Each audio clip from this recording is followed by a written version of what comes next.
Hey everybody, it's the coach, and this is Madden 20 on EA Sports. On tap, we've got what should be a fairly intriguing matchup between the Jacksonville Jaguars and the Pittsburgh Steelers.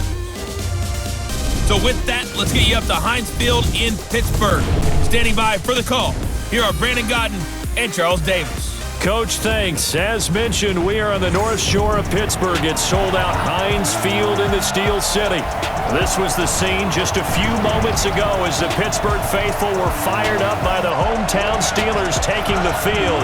They're all set as they'll match up with the Jacksonville Jaguars.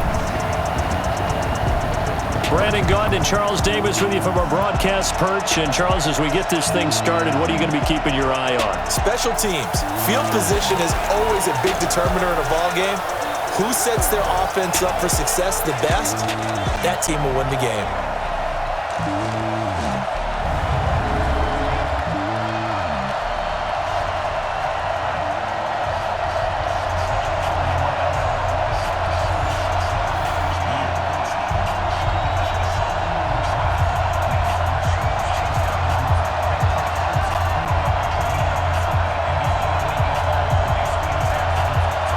Josh Lambo now ready to put this one in the air. And with towels waving, we're underway from Heinz Field. This is fielded at the goal line. And he'll take this up past the 20 and down at the 22-yard line. So the Steelers offense getting set for their first drive. They'll be led out by Big Ben, their veteran quarterback, Ben Roethlisberger. He's one of the more exalted quarterbacks in the league, but I still don't think he gets enough appreciation for his ability to read defenses and lead his ball club.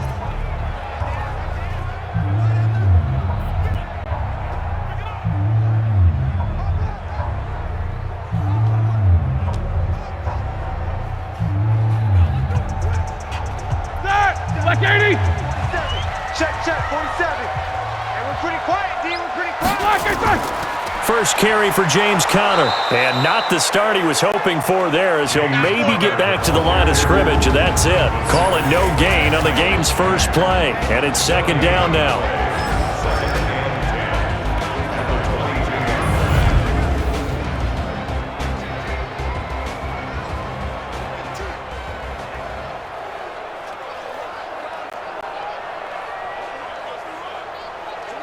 So after the run for no gain, here's second and 10.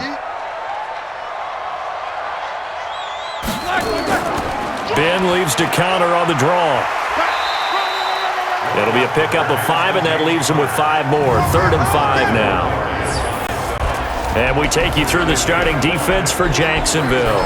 Calais Campbell is one of the tallest defensive ends in the league. Has the ability to get low and play the run, and adds excellent kick blocking ability.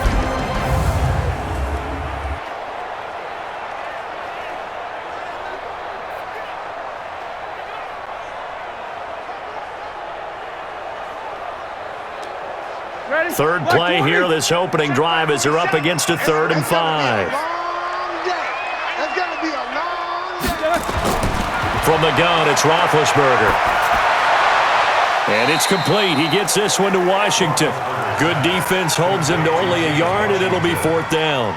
There's an example of good situational football being played by a defense. They understood what the 3rd down play was, the down and distance, and made sure that they didn't get anywhere near that, bringing up 4th down. Yeah, they were sniffing out that marker, didn't want to let him get close to there, and now a likely 3 and out to start. Yeah, I love the way they rallied to the football and got to him and made sure he didn't give up much run after catch. That'll wind up being a 50-yard punt, though they do get 10 back on the return. And the Jaguars go on offense, 1st down and 10.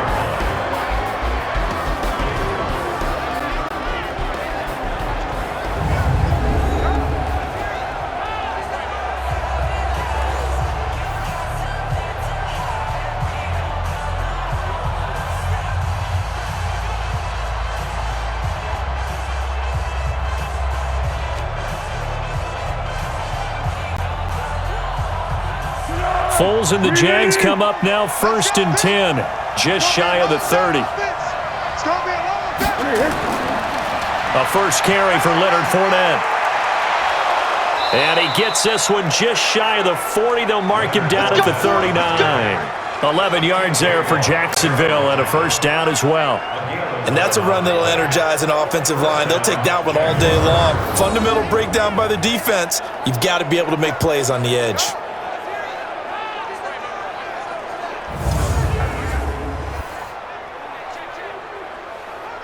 So from the 39 now, they'll come up on a 1st and 10.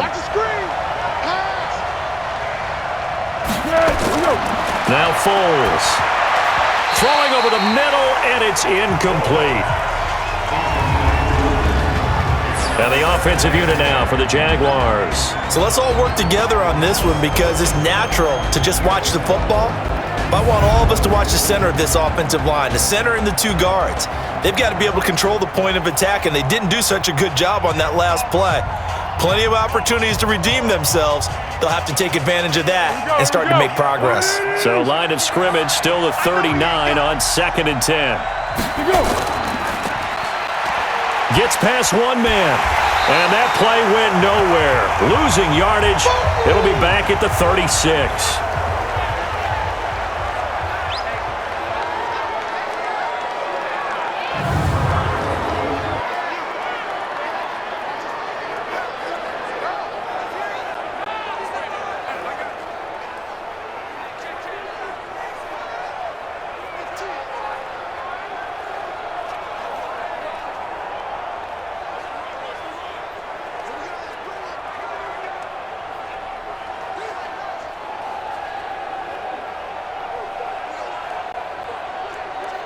The Steelers now in the nickel here on 3rd down.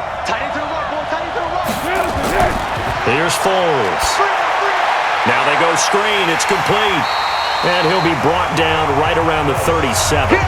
Well contained there defensively. The screen gets only a yard, and it's 4th. Instead of throwing it downfield, Charles, they just tried to dump it underneath there. You like the call? I do. I think it's a high percentage play because you get the completion, and what you're counting on is your back to use his legs and his elusiveness to make people miss and pick up the first down. In this case, it didn't happen. On 4th down, on is Logan Cook to punt. Back deep for the Steelers, Ryan Switzer.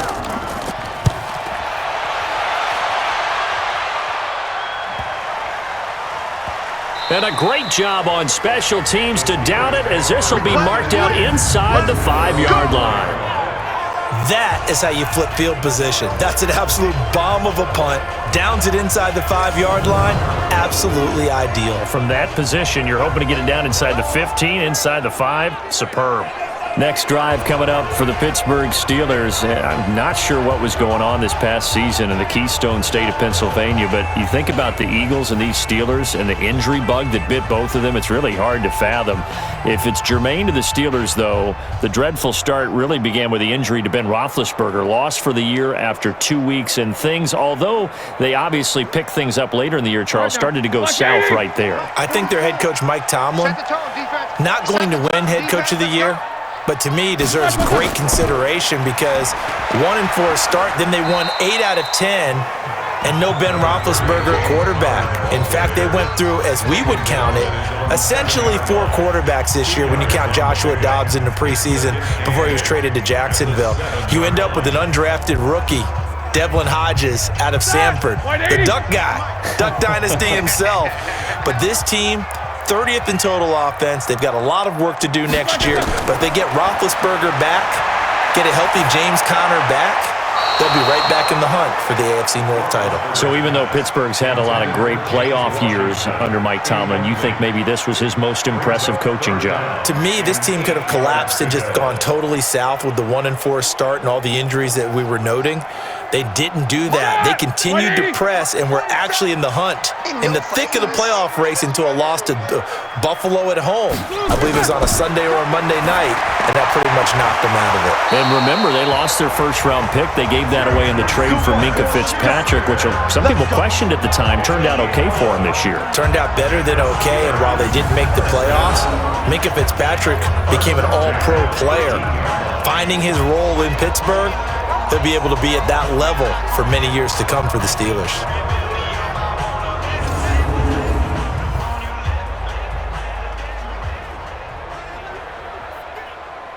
Thanks to that last play, a little more room to operate. 1st and 10 at the 18.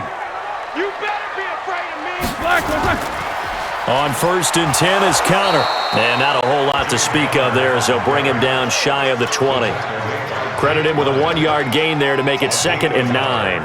One thing to keep in mind, partner, especially in the second half, when you've got a running back of this size, of these dimensions, I can just tell you, attrition does set in for a defense because you're excited about hitting him in the first half, maybe not so much in the second half, and some of these shorter gains turn into bigger runs later.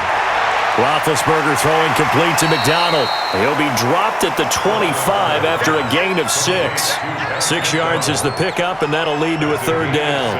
That's a staple of this offense. Drag route to the tight end. Yeah, he's unable to use his size to break off much more yardage after the catch, but still an effective gain nonetheless. Check. Watch the curl. Watch the curl. Play fake to Connor. Now Roethlisberger. Nowhere to escape, and he goes down. Josh Allen with a big-time sack on 3rd down. It's a loss of 7. And I guess, partner, you call that a coverage sack. Oh, without a doubt, because where did he have to go with the football? I know everybody wants to get on him about, hey, get rid of the football. You had too much time in the pocket. But he's scanning the field, nowhere to go, and that allowed the pressure to ultimately get to him.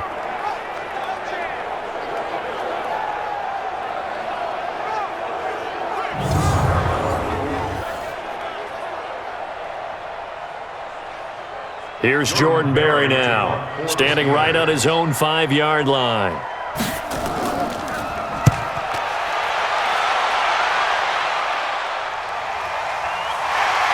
Oh, and he's taken down here by his face mask by the looks of it. And a penalty flag is going to give a much better starting position. So that flag will cost him 15. And it doesn't matter anymore how you get the face mask. Any part of it, that's going to be 15 yards.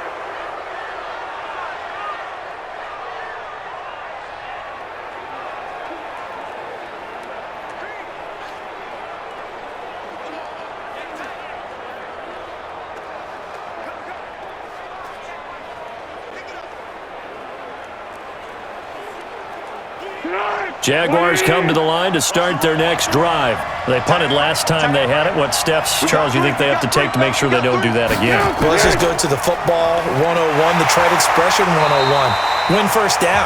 Make 5, 6, 7 yards on first down and make it a 2nd and 3, 2nd and manageable. Keep accumulating first downs that way. Keep moving the football. You don't want to get behind the sticks because then the defense has the advantage.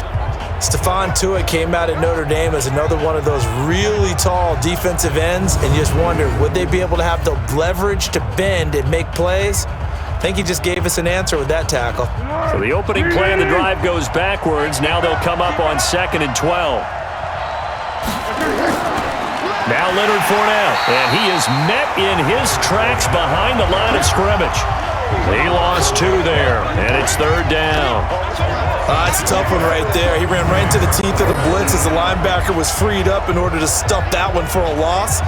I think quarterbacks got to see that. Got to find a way to audible into something a little more advantageous.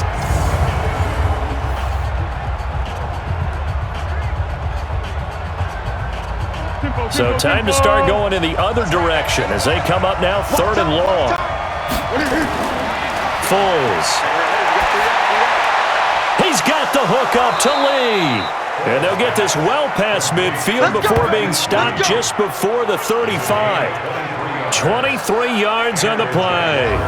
The goal for any offense versus a zone defense, find the holes where guys are available and put the ball on the receiver before any defender can step up and fill it. They did it well there. Perfectly executed crossing route.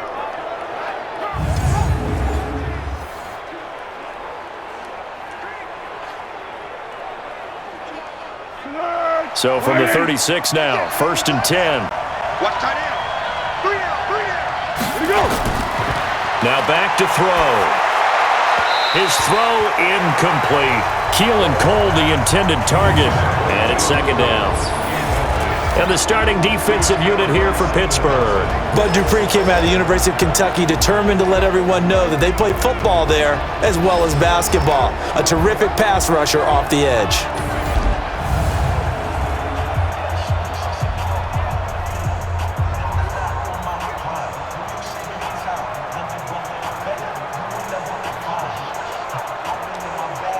They'll try again from the 36 on 2nd and 10.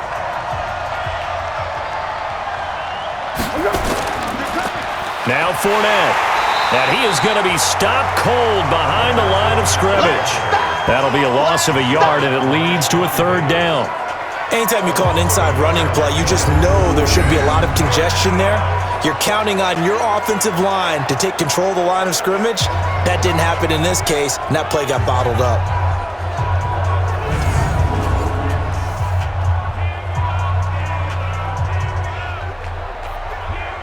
And it looks like we've got a dime set here defensively. 6 DBs in the game.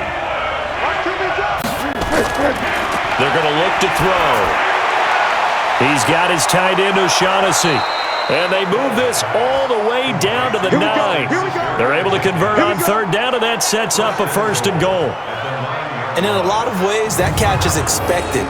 Red zone presence, and that one was realized there. You've got to find your tight end in that situation.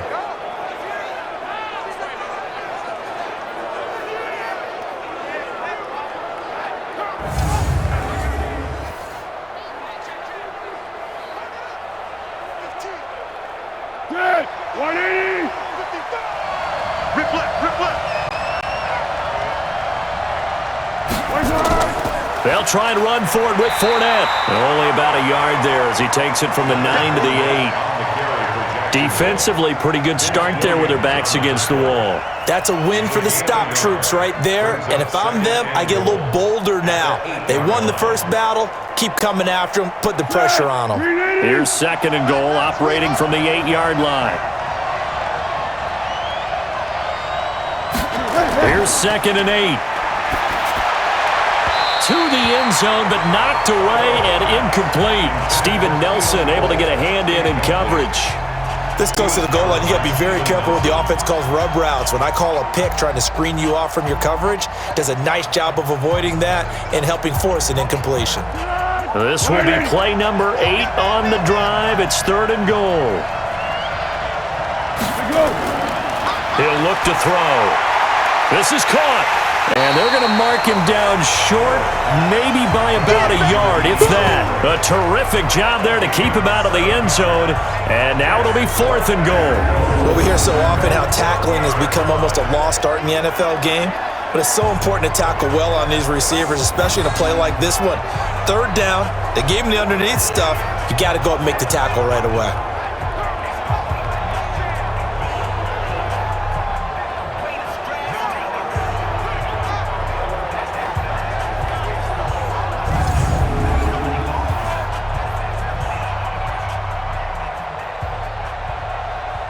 So on 4th down, Jags kicker Josh Lambo comes on from the right hash at a bit of a tight angle. And Lambo will put this one through, and the Jaguars grab a 3-0 lead. They took it all the way to the 1, but in the end, opt for 3. It just doesn't sound right, does it? If you got all the way down to the 1-yard line, isn't that supposed to be a play in the end zone that culminates in a touchdown for your team? And per usual, it felt like the guys on the sideline wanted to go ahead and go for it. Of course they did, but of course head coach, it defers back to him, and he made the decision, let's get 3 out of this, make sure we get some points.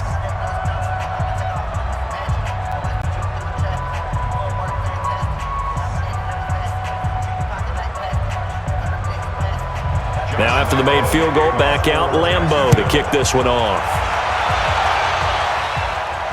That's fielded in the end zone. And he'll elect not to return this one, so they'll bring it out to the 25 on the touchback. Pittsburgh's offense now heading back out onto the field. They've had it twice. They've punted twice. Not the start they were hoping for. Not at all, and let's face it, every facility we visit, everyone talks about converting on 3rd down, how big that is. In this situation, they've had to punt it away twice, so they're furiously going over things on the sidelines. What do we need to do to pick up a 1st down and change our momentum? Big Ben and the Steelers with a 1st and 10 at their 25-yard line. Out of the gun, it's Roethlisberger. And his throw's going to be incomplete. James Washington was the intended target. That'll bring up 2nd down. That pass just a little bit off. It looked like maybe he tried to force it in there. Game speed, always different, no matter what you do in practice. Can't simulate it, right? So your decision-making, everything has to be a little bit quicker. Sometimes it can throw you off until you adjust. On 2nd down now. It's Connor, and he is met quickly in the backfield. Down he goes, folded like a lawn chair. We think, Brandon, I like the intensity this defense is showing right here in his first few drives. They're not just holding the line because they're doing their job, but they're doing more than that, aren't they? They're getting a nice push into the offensive backfield. And a great example right there for the loss on the tackle.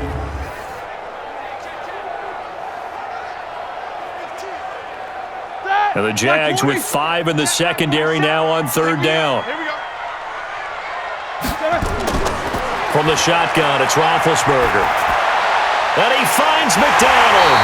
And he'll be brought down with the 1st down and a late flag here too.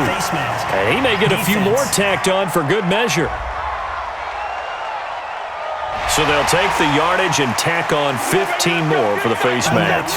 Talk about a play that absolutely costs you in the end. Just trying to do your job, right? Trying to get him on the ground. Next thing you know, they'll march off another 15 against your squad.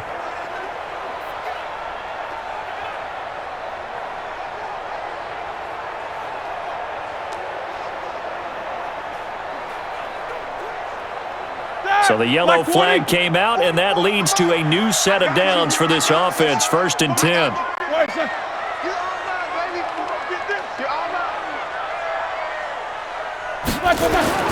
Now it's Roethlisberger. And he's got his man, the tight end, McDonald.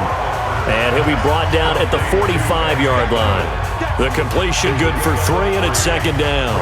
We've seen quite a bit of the short passing game here early on first quarter, haven't we? We have, and I think it works a couple of ways for this team because, number one, you throw the short game until they stop it. And if they're not going to stop it, you keep throwing it, and occasionally you'll break a tackle and turn it into a bigger gain. Also, if they start to creep up, start to pressure receivers, now you go over the top, take it deep, and now you get some of those big shots downfield. 9 yards to pick up there, and it's a 1st down. That's another Steelers 1st down. 1st and 10 at the 35-yard line. Ball up to the 35 now as they come up on 1st and 10.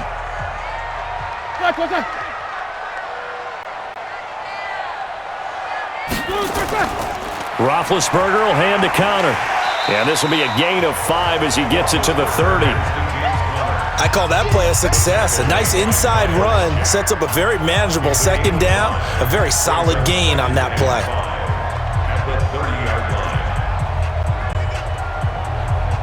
After the pickup of 5, here's 2nd and 5.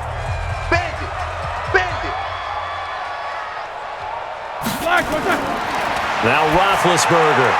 Complete to Washington. 4 yards on the completion, and it sets up a 3rd down. Many teams, as soon as they spot man defense, if they haven't called a hitch, they'll get to it as fast as they can. They want to put the ball in the hands of one of their best playmakers and hope that he can break a tackle on the outside and go for big yardage.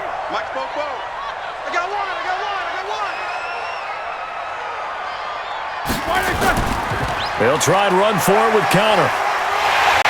And he will have the 1st down across the 20 to the 19-yard line. It's a 7-yard gain there, and it's good enough to move the chains. And that's the big fella's MO right there. Running through tackles, keeping the sticks moving forward.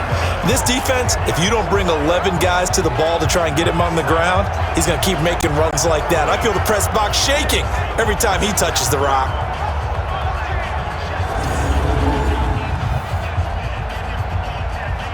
A first opportunity for the Steelers in the red zone. 1st and 10 at the 19. Now it's Roethlisberger. Washington's got it. And they've got it inside the 10 at the 8. It's a good gain of 11. Sets them up 1st and goal. That's another Steelers 1st down. 1st and goal at the 8-yard line. 180. Check. Hey, I'm coming after you. They'll run here with Connor. And running room scarce here. He's going to be stopped in his tracks at the line of scrimmage. No gain on the play that time, and it sets up 2nd and goal. All right, quick observation, Brandon, because early on in this game, I'm seeing linebackers playing with their noses close to the line of scrimmage. And my guess is the wheels are turning on that other sideline. As a play caller, you're filing that away right now, aren't you? Yeah, you're trying to find that opportunity later on when you can play action them or stick something to them between the 2nd and the 3rd level. They try to throw on 2nd down, but this one is incomplete. After that throw, and it was definitely one that he would love to have back, I wonder what's going through his head. I wonder what kind of mind game he's playing with himself to get himself back on track. Because a lot of guys, that's what they do. They have little triggers that when the mechanics are off or if they make a bad throw, that they go to that place to get themselves back in sync. Now, meanwhile, a pass that should have been intercepted, but it winds up falling incomplete. Well, so a drive that spans all that time, and yet you may only come away with 3 points here. Well, your defense, all right, they actually like these long drives. They get to rest over on the sidelines for a while. But when you're not finishing with points in terms of touchdowns, that's frustrating. They've got to figure out how to close out these long drives and get 6s instead of 3s. Boswell on for the field goal. A 25-yard attempt. Boswell's kick is good, and that will tie us at 3-3. A dozen plays on that drive that ends with the field goal. Let's go ahead and break out some of the old chestnuts here, right, partner? Keep the ball in front, rally to it, and make the tackle, right? No big plays given up, no balls over your head. Bend, don't break. Hold on. Chestnuts? You like Come that on. one? What does that mean, break out that just because you break chestnuts? I'm not sure about that, but I'm just going with why they said that. I have no idea.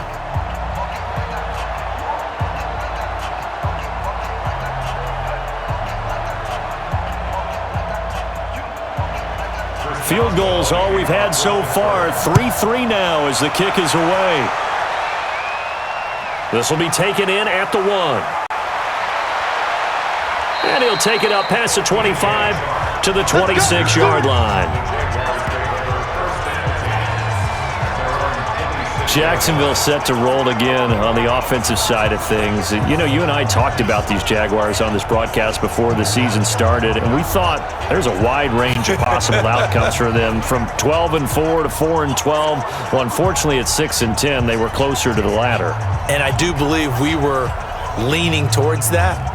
I didn't expect them to be division champs. I definitely didn't expect 6-10 now. And this is a team that should be better than that. It looks like they're trying to solve whatever level of confusion there is in their front office. They made some changes there. But the head coach, Doug Marrone, will return and have an opportunity to get things corrected and get them back to playing football like they did a couple seasons ago when they went to the AFC Championship game. One thing, though, Charles, they didn't lack for intrigue with Foles going out, Minshew coming in. And Foles went out week 1. Yeah, that was early. First quarter. And then you had Jalen Ramsey getting shipped out of town out west, so there were a lot of storylines. There certainly were, but I say the number one storyline when you're looking for the positive, Gardner Minshew, 6th-round pick out of Washington State. Minshew mania takes over not just Jacksonville, but in a lot of ways the entire NFL. And now my understanding is that his offseason, he's going to spend part of it on an RV trip across America. Go get him, Gardner. Operating out of Steeler territory now. Here's 1st and 10 at the 48-yard line. Oh, they'll run it here on the jet sweep. And he'll get this into enemy territory, but not by much as he's down to the 48. Sean Davis that time on the tackle. Well, we saw him there trying to get it to the outside, trying to get to the perimeter, but not a whole lot of room there. But there's got to be one positive to that. If you keep moving laterally, creases tend to develop as the game moves on, and they can run it back inside later. On 2nd and 9, Foles. He hits blue. 11 yards there for Jacksonville and a 1st down as well. We always talk about having to read defenses and how complicated that is. Well, this was an excellent read. Read the pressure, and got rid of the football before it even got to him for a nice gain. And when they're blitzing like that, running back usually a good spot to go with a football? Without a doubt, because he's right in your sight line or he's near you. So you're able to just get it to him easily. And once he gets in space, that's usually a good matchup for him. No room to be had there on the first down run as he's lucky to get back to the line of scrimmage. Cameron Hayward in on the tackle.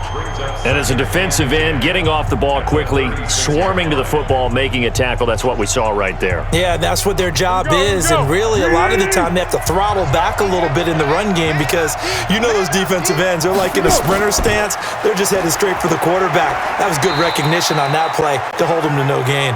Nothing doing. Barely able to muster a yard to hit the 35. A minimal gain as we tick down inside of a minute remaining in the opening quarter.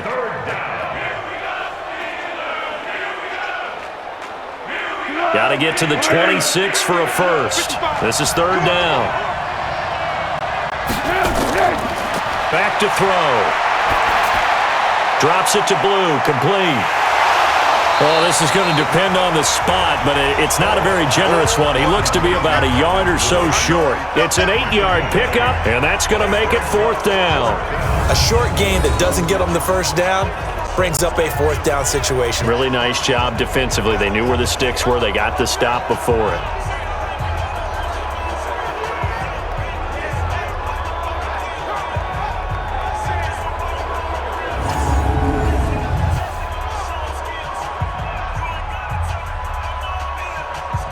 So out comes a field goal team now for the second time here today. He hit his first one, this from 44 yards out now. The kick by Lambeau is good, and they will take the lead here in this battle of field goals at 6-3.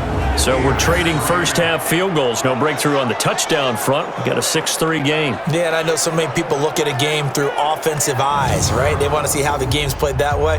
You know how I'm going to view it, right? The defenses, to me, have responded well in this game. Like what I'm seeing from them, both of them hoping to keep it to field goals and not give up big touchdowns.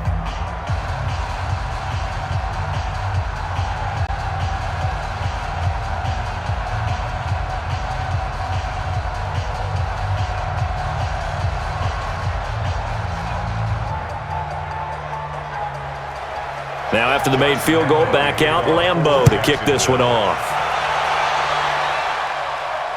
That'll be taken in the end zone. And he won't return this one. He'll go down to a knee, and they'll start at the 25.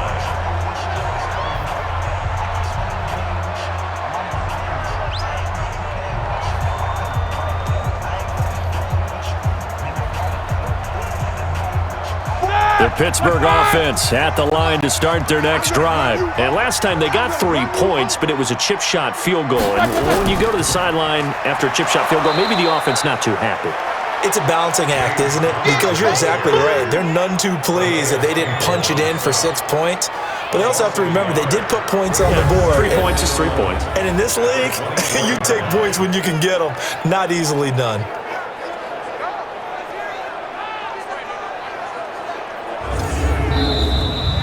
6-3 is our score after one. It's the NFL on EA Sports.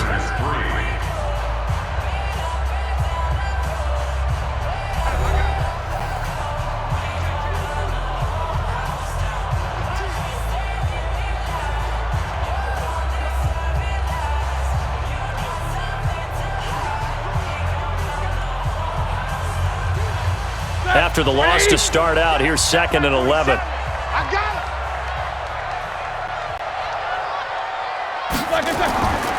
Roethlisberger will throw. Finds his running back, James Conner. I know most of the time when the ball's in the air, you're thinking wide receiver, tight end, but running backs, they can be a big part of any passing offense nowadays.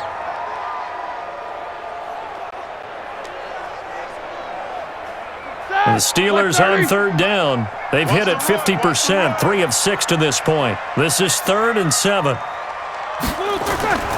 Here's Roethlisberger.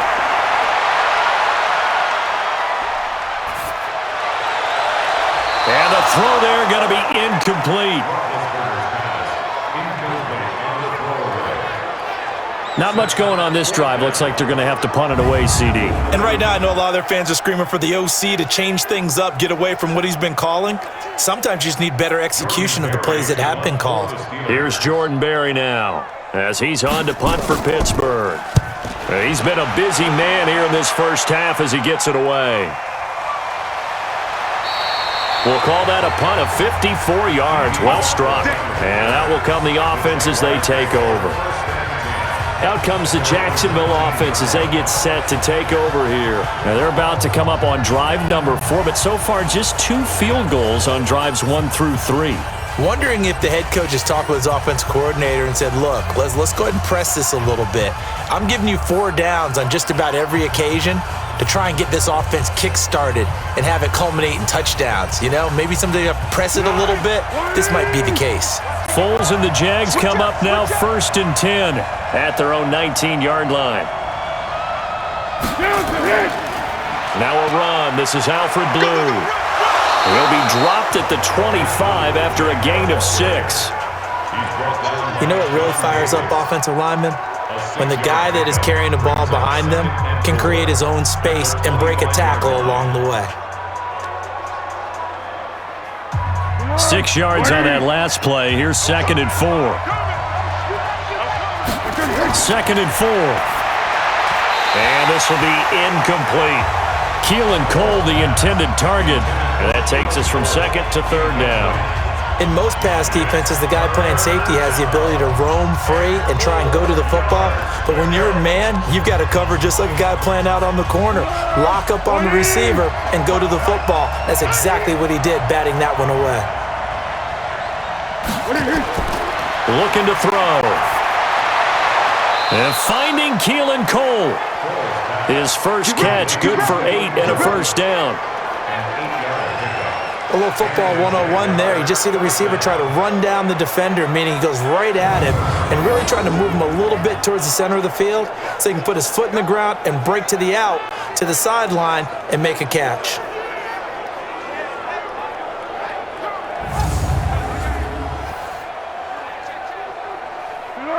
From the 34 now, here's 1st and 10.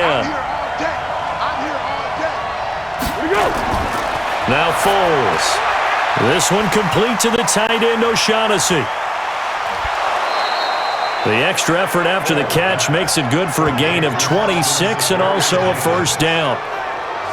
It's so important to tackle well against these guys, but you and I both know that's easier said than done when the guy you're trying to tackle looks like this guy. And it's usually going to take more than one man to get him down, and it did right there.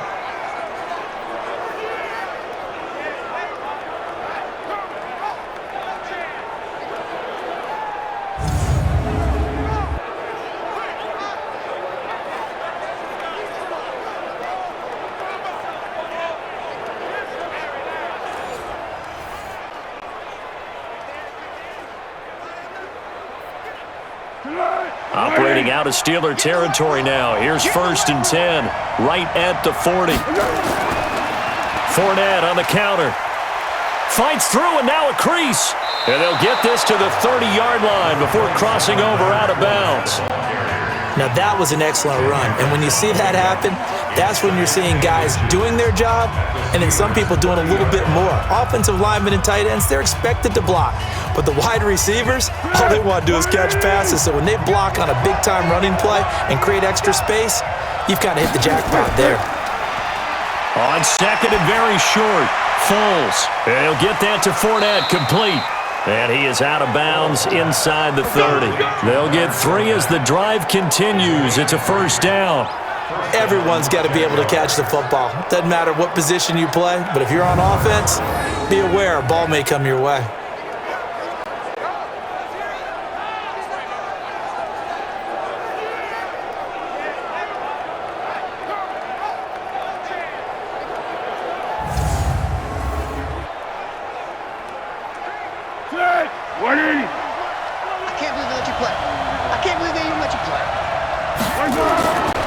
Fournette, a first down carry. And he'll go down right on the edge of the red zone following a pickup of about 7 or 8. Despite the blitz, they're still able to pick up a nice solid gain. The disadvantage of blitzing often alters the normal spacing and run fits and leaves creases like they were able to exploit right there. 8 yards the gain on that last run. Here's second and a couple. Here's Foles. Completes it to Lee.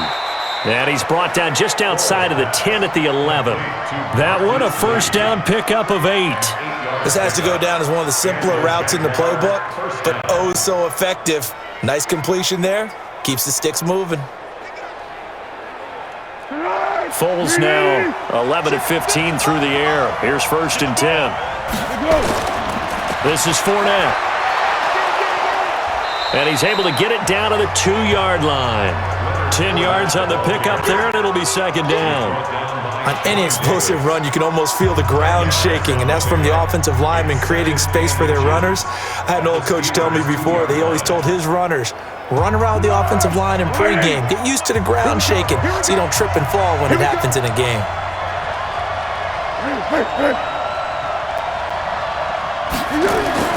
On second and inches, Foles. And this is caught by Lee. Touchdown, Jacksonville. 2 yards on the touchdown there.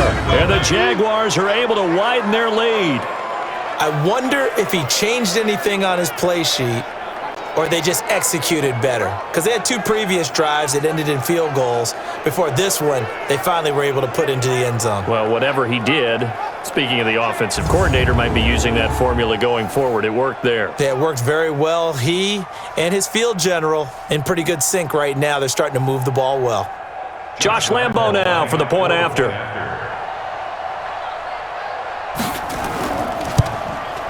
And it's up and good to make the score 13-3. So that one a pretty time-consuming 10-play drive. And it culminates in a Jags touchdown.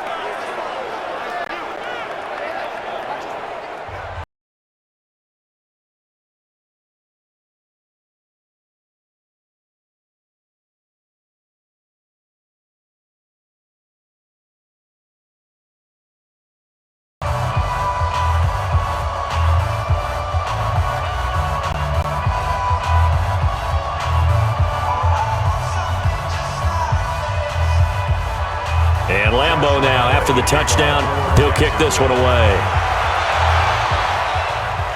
This fielded at the 2. And a pretty good return here. He'll be stopped just shy of the 25 at the 24-yard line. Here's James Conner now as he trots back onto the field. He's had a good chunk of carries. Problem is for very little success. I don't want to put it all on his shoulders, but that's a big reason they're losing right now. Have to be very careful that he doesn't start pointing fingers. Offensive line obviously trying. The defense is doing a nice job against him today. When it's all said and done, it's all about the guy in the mirror. He has to get it done better going forward. See if he can look and do some soul searching now. Big Ben and the Steelers with a first and 10 at their own 24. They begin on the ground here with Conner. Takes it to the 26, just a 1-yard gain. Well, it's time for them to be good teammates right here. And what I mean by that is possess the ball for a little while. Get at least 2 first downs. Give their defense a chance to settle down a little bit after they give up a touchdown. The run only got a yard. Here's second and 9. Oh, you got deep? Alert 3, alert 3, alert 3. On second down, Conner looking for space. And not much to speak of. Call it a 1-yard gain up to the 26. 2 runs in a row, but only 2 yards to show for it. Well, he hasn't made much of an impact in the running game thus far, and after that last run, not much is going to change in that area. He hasn't been able to get anything going, and really the offensive line not helping him much. I'm coming after you. On third down, Roethlisberger. And this is Moncrief for the catch. 23 yards, the final tally. Come on now, let's go.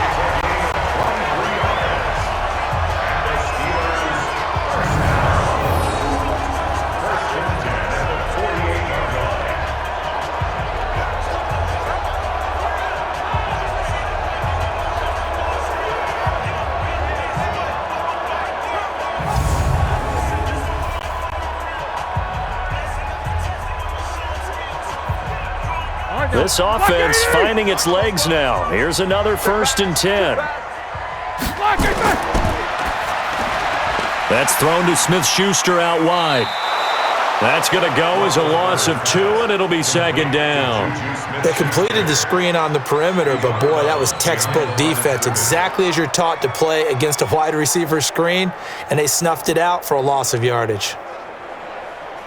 Set! Black 20! Check. So don't say nothing. Black. On 2nd down, it's Connor, and he is met in his tracks behind the line of scrimmage. It's a loss of 2, now 3rd down. Another example right there how this defense really is winning the entire game at the point of attack. Yeah, right there at the line of scrimmage because they are dominating it. It allows their interior guys to get upfield and spill into the backfield. So how are you going to combat that? Because they bring in your tight end, keep him in. Your running backs, they have to step forward. Bottom line, your offensive line has to block them first to give yourself a chance. Couple of plays sent them the wrong way, and now they face a 3rd and 14. Going deep for Moncrief. And this is intercepted, but they'll say out of bounds. So very close to a turnover there in the end zone. Nice play there to force the incompletion. And to me, one thing's for sure. When you're the underdogs and you're playing on the road, you absolutely have to get takeaways. You've got to get the ball from them. Yeah, win that turnover battle, going to be key. They didn't get one there, but you get the feeling they keep making plays like that, they might just get a few. Yeah, once you get one, defensive teams think they come in bunches.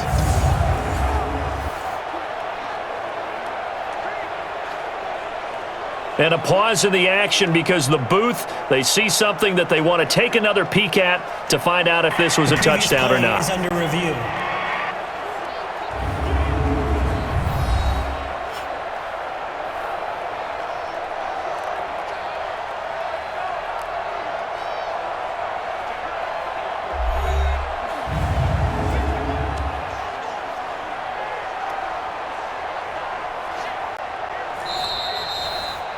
The Steelers take over 1st and 10 at their own 44-yard line. So the ref makes a call, no touchdown there, wipe it off the board.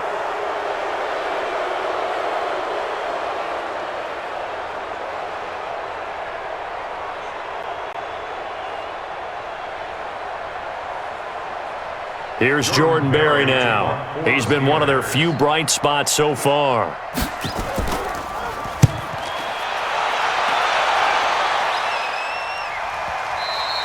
And not what he was hoping for there, as this will hit in the end zone for a touchback. And now trotting back out with the rest of his offensive mates, the big tight end. And some of his highlights here from this game, he's nearing 100 yards, partner.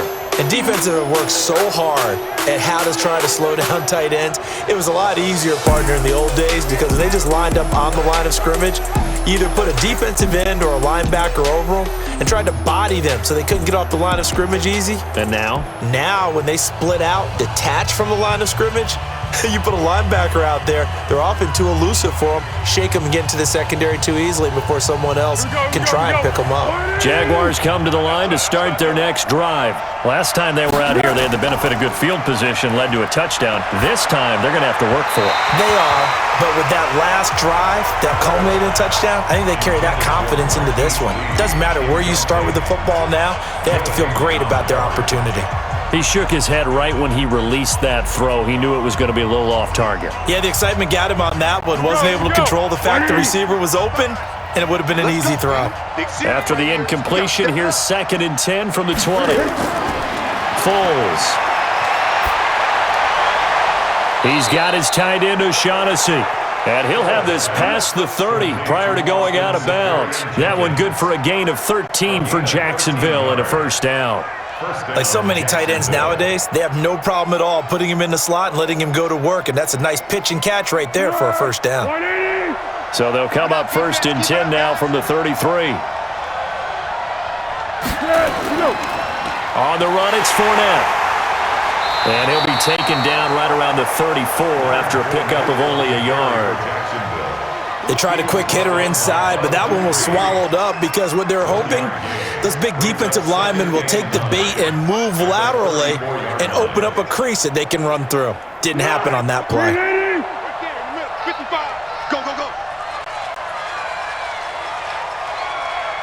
On 2nd and 9, Foles. The throw taken in by Cole. 4 yards on the completion, and it sets up a 3rd down. A gain of 4.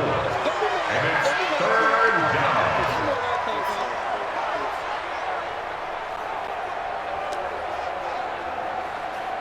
down. The Jaguars on 3rd down. They've hit it 50%, 3 of 6 to this point. This is 3rd and 4. Now Foles off the play fake to Fournette. He's got the hook up to Lee. Catch number 4 for him on the afternoon, and it'll give him a 1st down. Would it be safe to say that as precise as routes are supposed to be run in the NFL, maybe they're not quite as precise in college ball? That's accurate, yeah. And I think we saw a college route in the NFL there. Just find the soft spot, find the dead zone, and find the 1st down. And that's what he just did.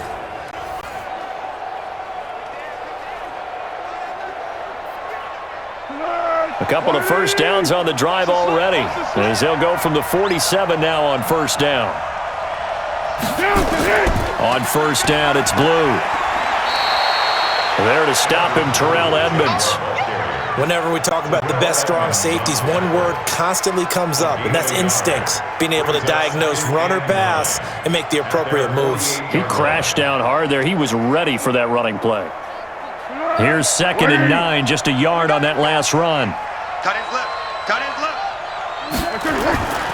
They keep it on the ground. This time it's Fournette. And they're well past midfield, just a yard or 2 shy of the 40. 10 yards there, good enough for a Jags 1st down. Yes, sir. Leonard Fournette has a well-deserved reputation as a physical, powerful runner. He's going to drop a shoulder and run over people time and time again. I think he uses it to his advantage, though. How about that last run? Set him up, looked like he's going to drop the hammer, but gave a little wiggle, a little shake. And what did he do, partner? Left the defender right there in his wake. So a good run by Fournette. Now another 1st and 10. They'll run it now out of the gun. He's got the 1st down here inside the 30. Well, they had a gain of 10 last time, now a gain of 20 here. Partner, if you want more carries, I think we saw how you get them. Showed that he's got the fresh legs, and he picked up the 1st down on that run. Don't just ask for them. Show them that you're supposed to get the football.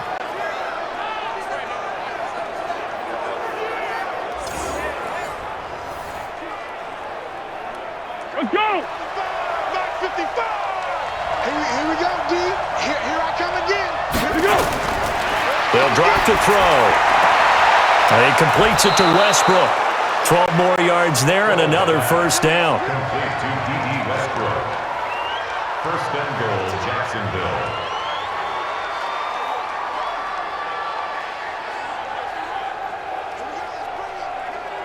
Go, go, go! Mike 55! Hey, eat! We ain't giving him nothing to touch! Now a shotgun snap as they'll look to throw. And it's a fumble. And it's picked up by the Steelers. And a big turnover there as his guys will get the football back. We have seen this before, and we know coaches preach about this and work on it all the time. Catch the ball. You know there's going to be some traffic somewhere. They've got to put it away and secure it as they try and get downfield. Juju Smith-Schuster and the rest of this offense heading back out there. You would have to think they're going to make it more of a priority to get him the football. You're losing here in the 2nd quarter, and he's been really quiet. I think all we have to do, and it's too bad we can't actually see the actual play sheet now from the coordinator, because he's looking down at that and saying, okay, do I put him in different spots? Do I try and isolate him? What routes do I run? You're exactly right. They've got to get the ball in his hands and get their offense kick-started. He does have the 2 catches, but pretty quiet so far. They start the drive with Connor. He won't go down, and he will double the space they have to work with as they take it from the 2 to the 4. Well, not a game that you're going to go crazy about, but when you start at your own 2-yard line, any type of space is good for the offensive guys.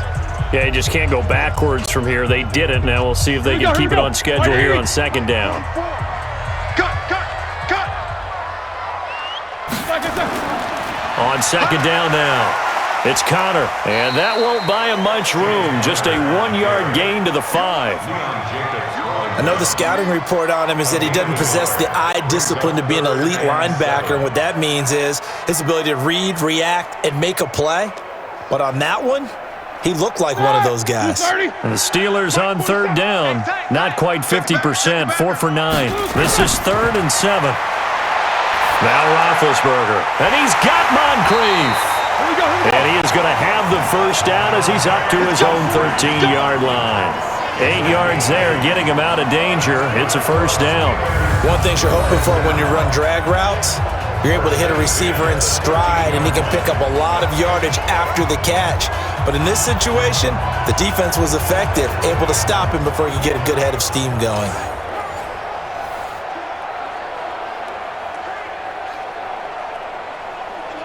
So a little more space to work with here from the 13 on 1st and 10. Switch it. Come on, switch it.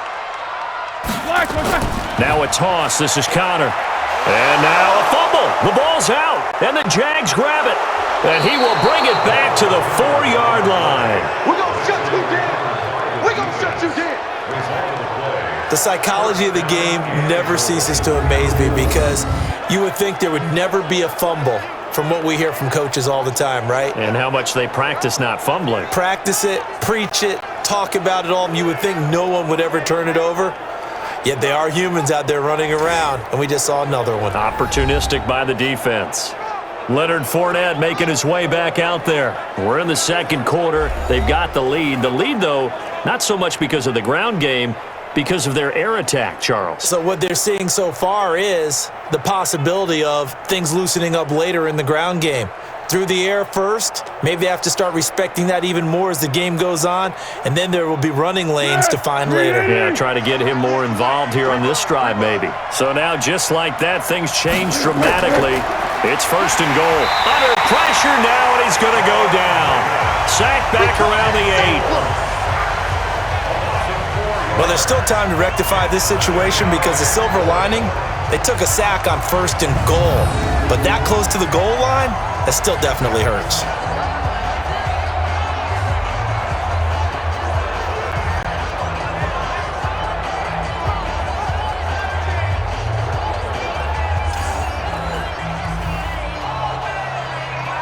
It's 2nd and goal, back to the 8-yard line now. Hey, we got to get to the ball. Fournette, and he takes it in. Touchdown, Jacksonville. An 8-yard touchdown run. And the Jaguars are able to widen their lead. And they're able to run it in. It started with a battle in the trenches. They won there, and they got in for 6 points. And that's going to be a tough one for the defense to deal with. They've got to go to the bench now and figure out how are we going to slow down this running game, because on that particular play, they had no answer. Lambeau on for the extra point.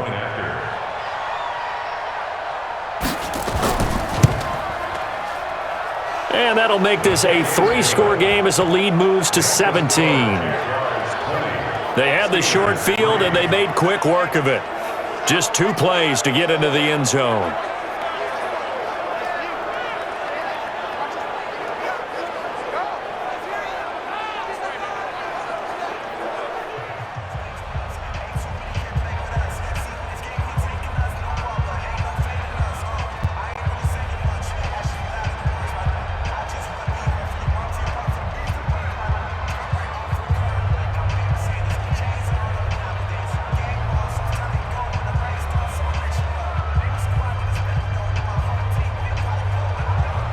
And Lambeau now, after the touchdown, he'll kick this one away.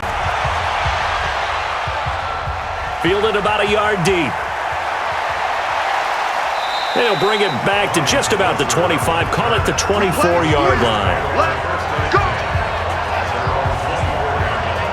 And Pittsburgh getting set to take the field.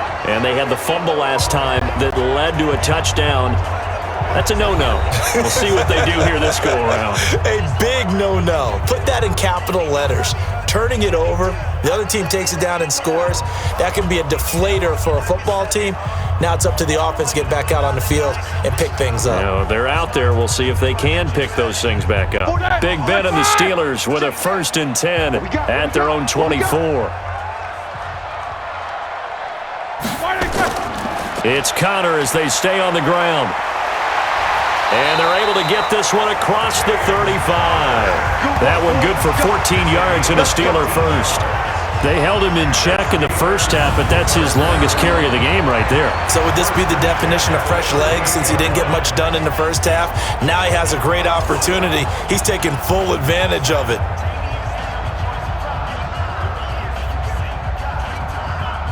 So here's a 1st and 10 at the 38. Here we go.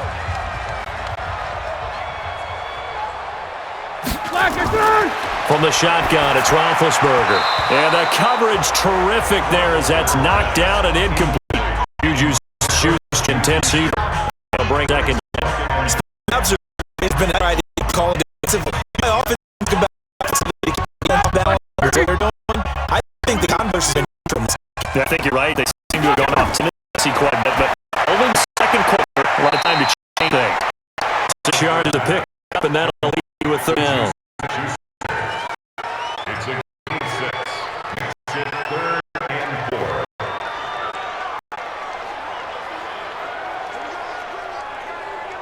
And the Steelers on 3rd down. They've hit on half of them, 5 for 10. This is 3rd and 4. To throw here, Roethlisberger. Screen pass to Connor. And he'll take this to the other side of midfield before going out of bounds. A gain of 10, good for a Steeler 1st down. Let's give a little credit there. The offensive play caller sensed that the screen pass was available. Whenever you're getting a lot of heavy pressure towards your quarterback, that's when you're thinking about running the screen and using that pressure against the defense. And it worked very well there for a 1st down.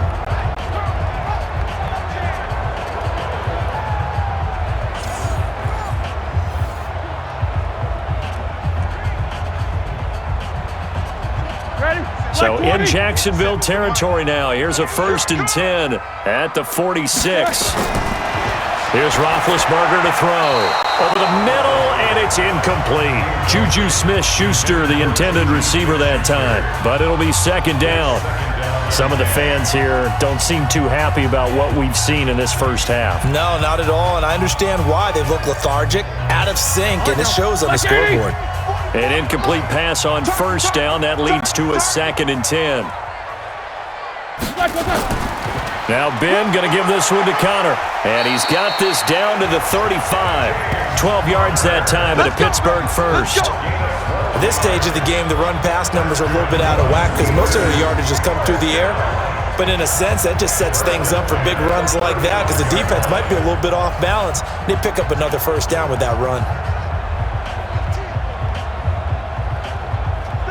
Block 80!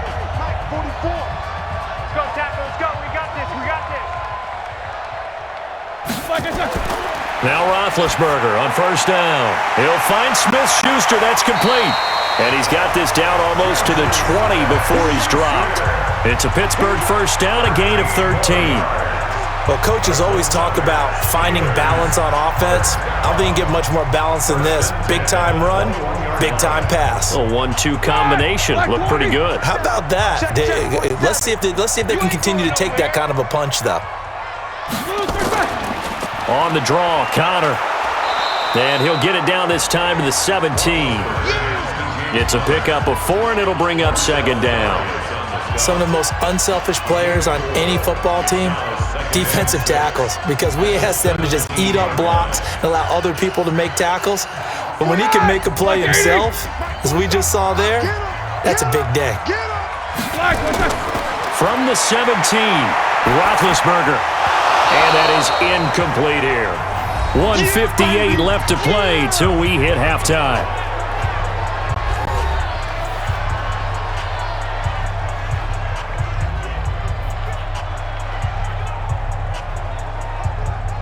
Here we go. Wide 80. Coming up at halftime in a little less than 2 minutes, we'll send you to Orlando where Jonathan Coachman is standing by. He'll have highlights and analysis of this first half. And they'll get him down about 3 yards short of the first.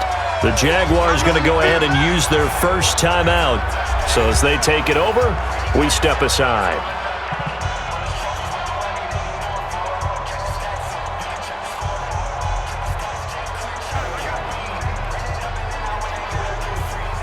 So out comes a field goal team now for the second time here today. A 31-yard attempt. And Boswell's kick is good. And that will close the gap down to 14. So the field goal there caps what winds up to be an 11-play drive. Well, partner, that's a lot of offense to run there to only get 3 points. So I just wonder, are they going to recycle those plays because they were successful in getting 3? Or do you go to another section of the playbook trying to find ones that get you into the end zone, get you 6?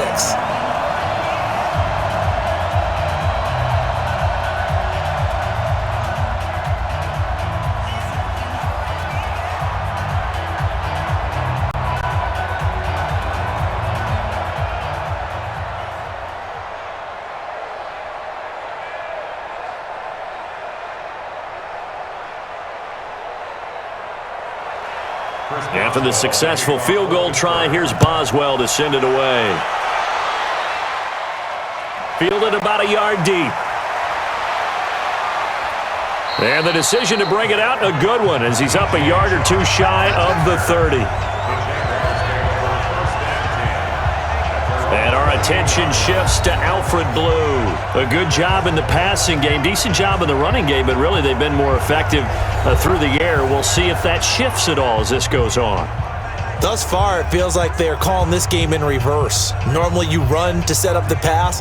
Here it feels like they're passing, hoping to set up the run and be more effective later on in the game. Yeah, you can do it both ways. We usually talk about it in the reverse, however. No doubt about it.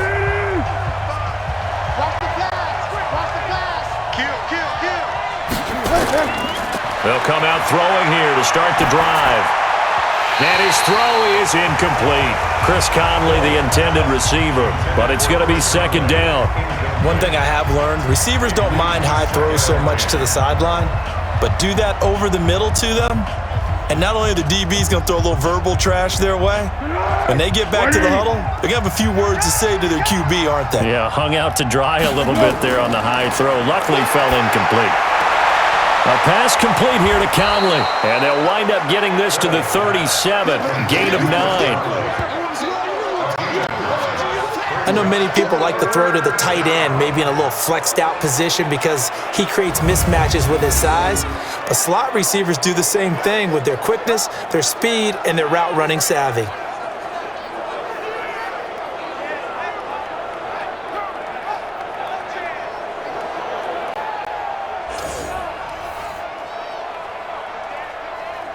Came up a little short on the last pass play. They did get 9 yards out of it, leaving him with his 3rd and 1. They'll set up a throw. Got an open man, Keelan Cole. 10 yards there, good enough for a Jags first down. And with that completion, he's now north of 200 yards here in the first half. Boy, a tough start for the secondary defensively. It is, and it's got to put a dent in their confidence. And, you know, you always want to keep that up and feel like you can always bounce back after plays. But with the kind of numbers he's putting up here, it's starting to wear on them a little bit, I think. So they're looking at each other and trying to figure out what defense will work and how can they play better without getting beat deep for big passes.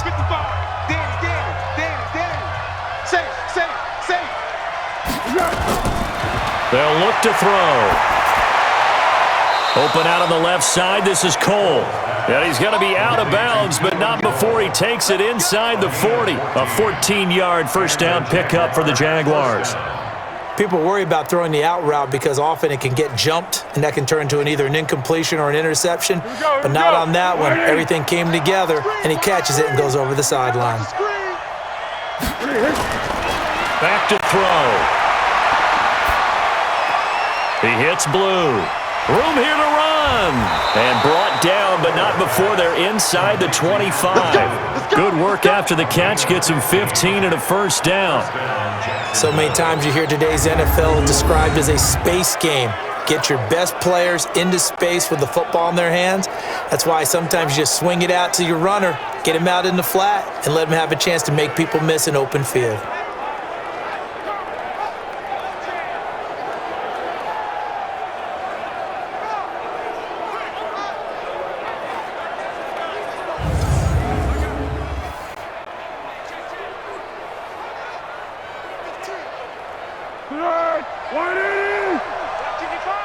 Check, check, check, check. Now Foles. Looking left side, and he's got a man. It's Cole. And he'll go out of bounds in the red zone just inside the 20. 5 yards on the catch there, brings up second down. In so many ways, throwing the hitch route is actually one of the safer things an offense can do. Get the ball out to the receiver as fast as possible, hope he's got man-to-man coverage, and hope that his athleticism wins on the perimeter. Throwing again on second down. Foles trying to get it there to D.D. Westbrook, but now it's third down. Had an open man that time, but ended up putting a little too much heat on it, don't you think, partner? Absolutely, just needed a touch more air under it. Instead, he fired an absolute bullet. Play number 7 now coming up on the drive. 3rd and 5. He'll look to throw. Open man is Westbrook, complete. The Jaguars now will use the last of their timeouts, as it'll come with 15 seconds to play in the first half.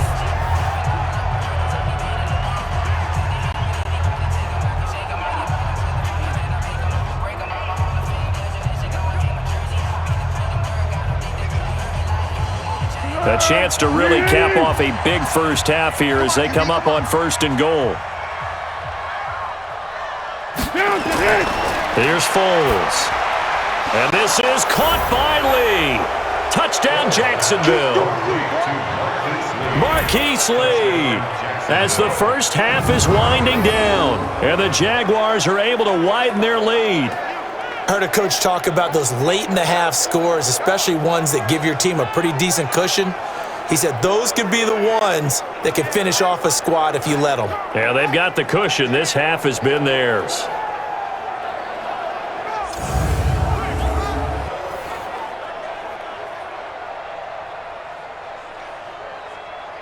Lambeau to add on the extra point.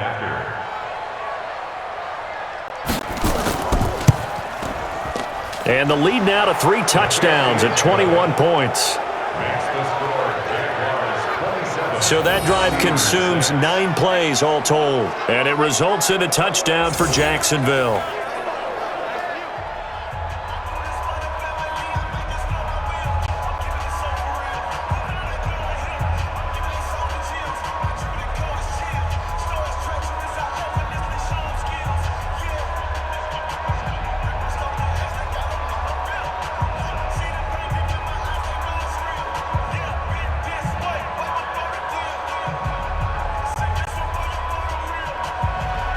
And Lambeau now, after the touchdown, he'll kick this one away.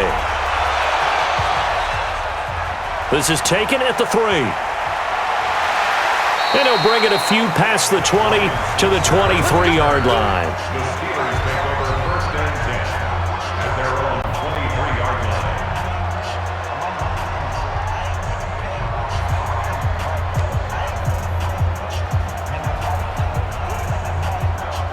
The Steeler offense here about ready for their next drive. Time here for likely one play, then off to the locker room, and they're going to have some adjustments to make. They certainly will, and I think a lot of people are thinking to themselves, all right, take the knee, get out of here, regroup.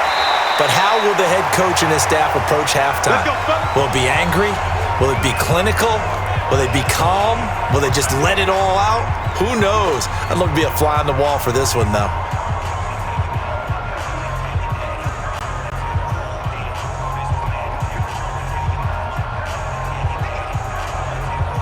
Line of scrimmage, the 37 on 1st and 10.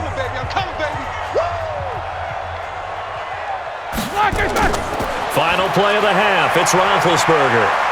He's going to loft one deep over the middle. And that is incomplete. Took a shot there on 1st down, but he couldn't reel it in. So we reach halftime in what's been a fairly one-sided game so far. As we'll send you down to Orlando, and we check in with Jonathan Coachman for our EA Sports Halftime Report. Coach. Okay, Brandon, thanks very much, and welcome everyone to this abridged version of the EA Sports Halftime Report. This one is maybe not exactly in the bag yet, but there is definitely a big mountain to climb in this 3rd quarter. The teams are already back out there, so let's not waste any time as we'll turn it back over to Brandon Gaudin. All right, Coach, thank you, and we welcome everyone back for quarter number 3.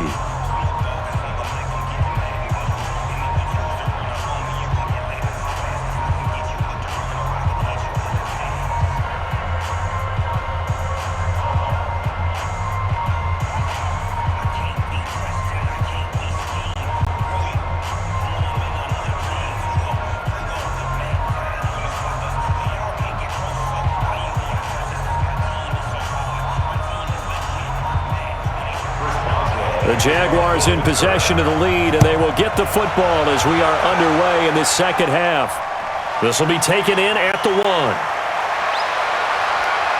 And he'll take this across the 25, a couple extra yards, up to the 27-yard line. Out come the Jaguars now as they'll go on offense first here in this third quarter. They built a good first-half lead. Now they have a chance to add on to it. And what I'm thinking is that the offensive staff spent the entire halftime just working with them on, here's what we think they're going to do to attack us in the second half. Nice first half that we've had, guys, but be prepared for some change-ups. We're going to see them when we kick it off in the second half. See how they handle any adjustments that might be made defensively. Foles and the Jags come up now 1st and 10 at their own 27.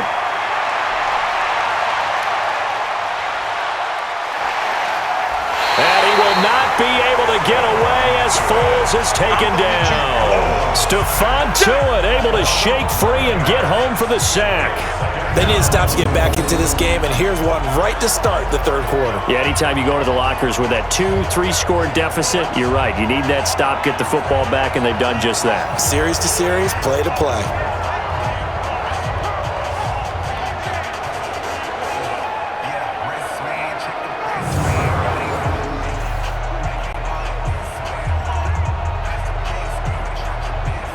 Well, they're in some hot water now. After that sack, it's 2nd and 21. They'll run on 2nd down with Blue.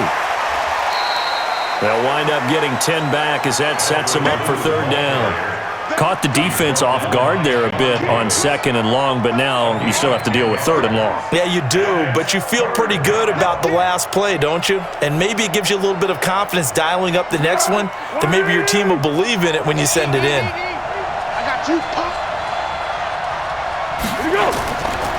Back to throw here. He's going to loft one deep left side here. And that's caught inside the 35. And he takes it all the way down to the 32. Just more of the same there, partner. Guys have just been running free in the secondary this entire game.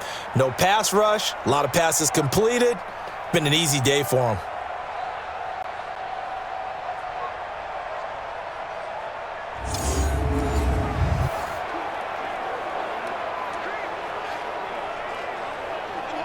So the big play changes the complexion of things. Here's 1st and 10 just outside the 30.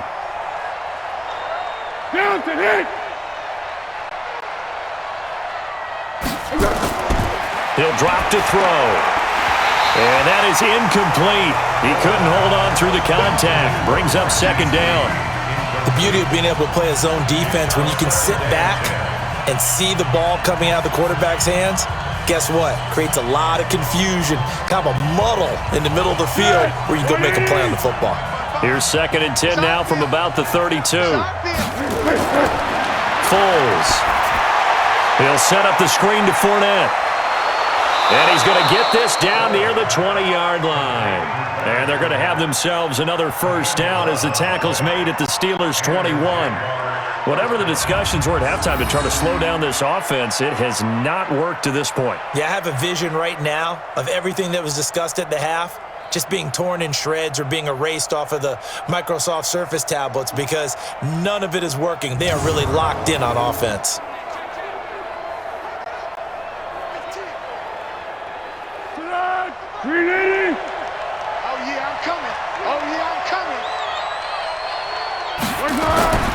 Now on 1st down, he'll drop to throw it. And this will be incomplete. Physical play on the football there, and it's 2nd down. You get a tight end like this, and you know he's used to dishing out punishment, but here, he's one that has to absorb the contact, and as a result, unable to hold on to the football. After the incomplete pass, here now is 2nd and 10. 2nd and 10. He's got his tight end, O'Shaughnessy. And this will be a gain of 6 when it's all said and done. Down to the 15 from the 21.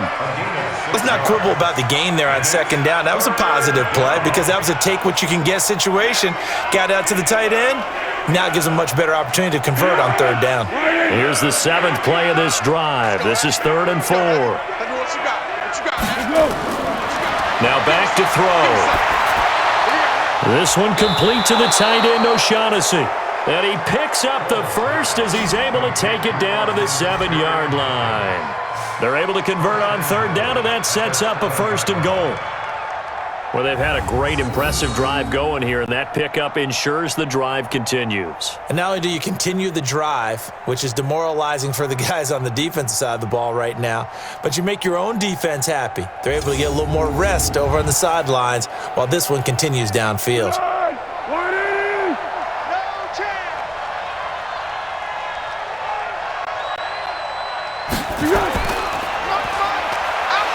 And he's going to be brought down just shy of the 5 at the 6. Only a yard on the completion. It's 2nd and goal. The goal of a wide receiver screen is get enough blockers in front to create a wall and let him pick his spot to run the football. How about the defense there, swarming to it and not allowing that to happen? Did not let him get downfield. The 6-yard line, the line of scrimmage on 2nd and goal. On the ground with a tight end. And he goes backwards on this one, losing yardage to the 7. That backs him up 1 yard and brings up 3rd down. I like the idea to mix it up from time to time because, let's face it, you can't be predictable. But the execution was a little lacking on this one, right? They might want to go back to the drawing board with that call.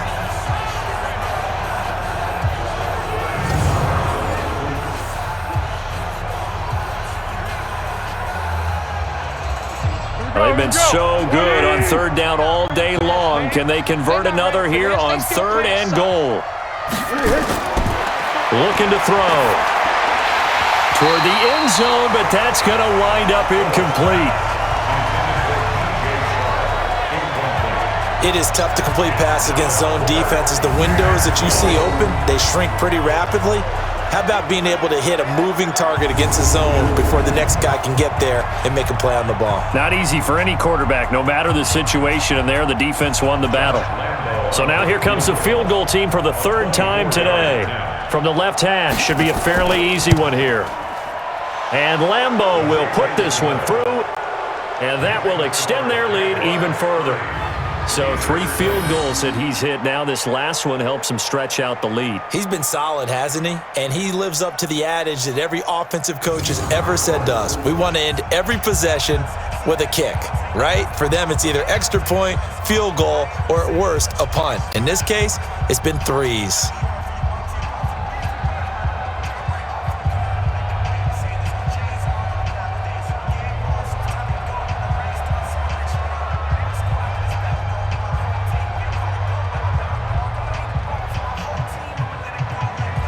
Now after the made field goal, back out Lambeau to kick this one off. This is fielded at the goal line.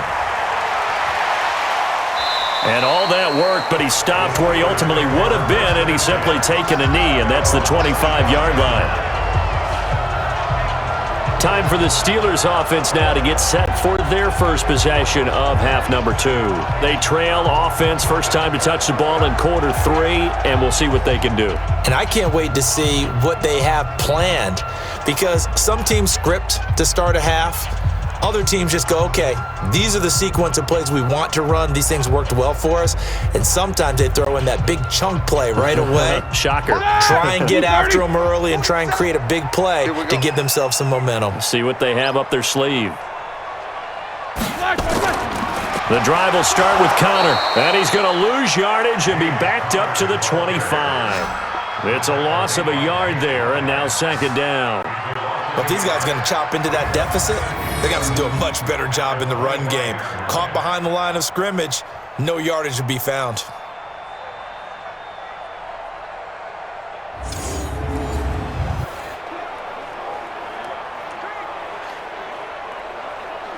A loss of a yard there to start out. That leads to a 2nd and 11. Now Roethlisberger. He's going to loft one deep left side here. That's caught inside the 20. And into the end zone. Touchdown, Pittsburgh. Juju Smith-Schuster, 75 yards. And the Steelers are able to cut into that deficit. Well, if they're going to make a game of this in the second half, they need a few big plays to go their way. That's one. And the way to get it done is to also conserve time. So to your point, that big play right there, now you're not moving the ball downfield, taking time off the clock. You're leaving yourself a better avenue to continue to try and make a comeback.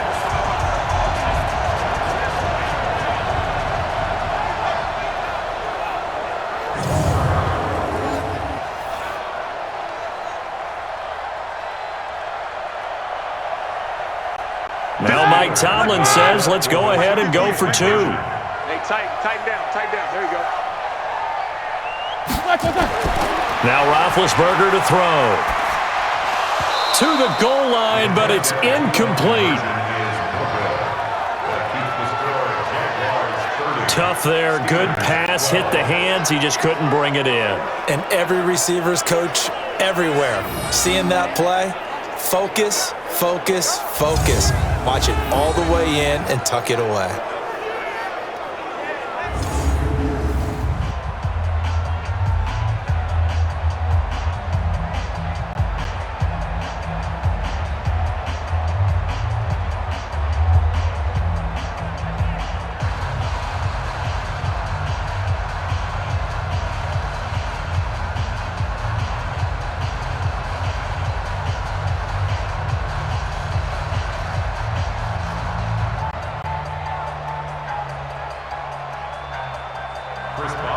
Boswell now to kick it away after the touchdown.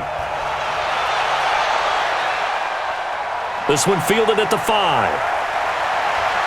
And he's up across the 25 and down at the 28-yard line. Gearing up for their next possession, Nick Foles and the Jags. He's played well. Good first half. He's continued that here in the third quarter. But my question, when you're a head coach, what do you look at stat line-wise for your coach? Do you go right to turnovers? You really do. As much as coaches don't want to talk about that, that's where it starts. When I played in college, our first rule for every game, the team making the fewest mistakes will win. And that's kind of how they judge you. Do you take care of the ball, not turn it over, keep it in the proper hands, and give your team a chance to win? Well, that's what he's done here in this one so far. And just no chance of turning the corner. He can only get back to the line of scrimmage. 2nd and 10 coming up. If this defense wants to stay in this ballgame, they've got to start ending some drives. That helps. And they have to look ahead at what they expect the offense to do. And right now with that lead, that's run the football. So you don't just stack the line of scrimmage. You have to get upfield and try and make some plays in their backfield. On 2nd down, Blue. And he is going to be stopped cold behind the line of scrimmage. Chalk that up as a 4-yard loss. And now it's 3rd down. Hey, a lot of points have been scored in this game against them, but tally that one on the side of the defense. Do you think maybe, possibly, it can be a little bit of a changer for them? Maybe not a game changer, but a little bit of momentum, and then maybe they can string together some pretty good play and slow them down. And 3rd down, nickel formation defensively. Set up, throw. And he will not be able to get away as Foles is taken down. The sack by T.J. Watt, or as his mother Connie calls him, Trent Jordan Watt. Well, certainly some teams are not intimidated by down and distance on defense, are they? 3rd and very long? Let's go get this guy again. Big-time pressure.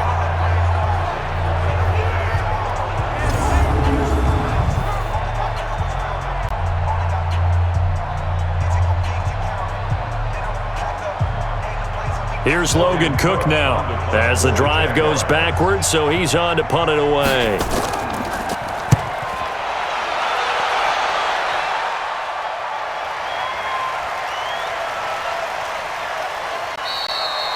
So a change of possession here on the punt. And the Steelers will go on offense here, 1st and 10. Juju Smith-Schuster and the rest of this offense heading back out there. And I know that they've double-teamed him a couple times, but not a ton. Whatever they're doing isn't working. He's up over 100 yards. We'll see how they adjust. And when they do that, they weaken their defense in other places as well. And how many times have we done games where we've seen a guy have a big game like this, but it's usually not by himself, is it? Right. Usually it opens it up for other people to have big games as well. The Pittsburgh offense at the line to start their next drive. They'll throw on first down with Roethlisberger. And his throw's going to be incomplete. Let's face it, if you want to get back into the game, these are the kind of throws you got to hit. He's wide open right there. Got to be able to get it to him, don't you think? And those are the throws that haven't been available to them every time he's dropped a pass. Yeah, that's a big miss. Line of scrimmage, again the 37 as they line up 2nd and 10. Here's Roethlisberger. And yes, complete to the tight end McDonald. And he'll be taken down, but not before he works it past the 50. Pittsburgh getting 16 yards there and also a first down. I know exactly what's going to be said about that play from the defensive perspective. What's that? That's why I tell all you guys we need more than one tackler to the ball. He broke the first tackle. Luckily enough, there were more people there to get him down.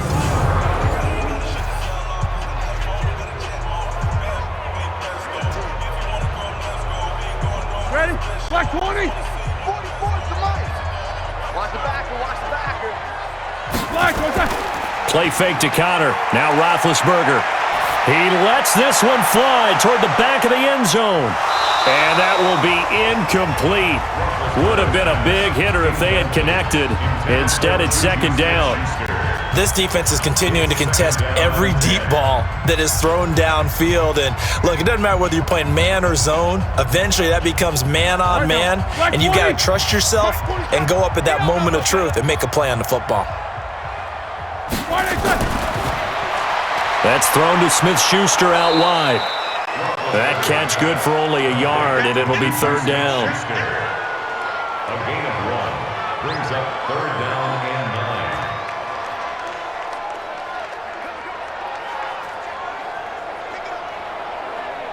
9. This offense in desperate need of a conversion as they come up on 3rd down.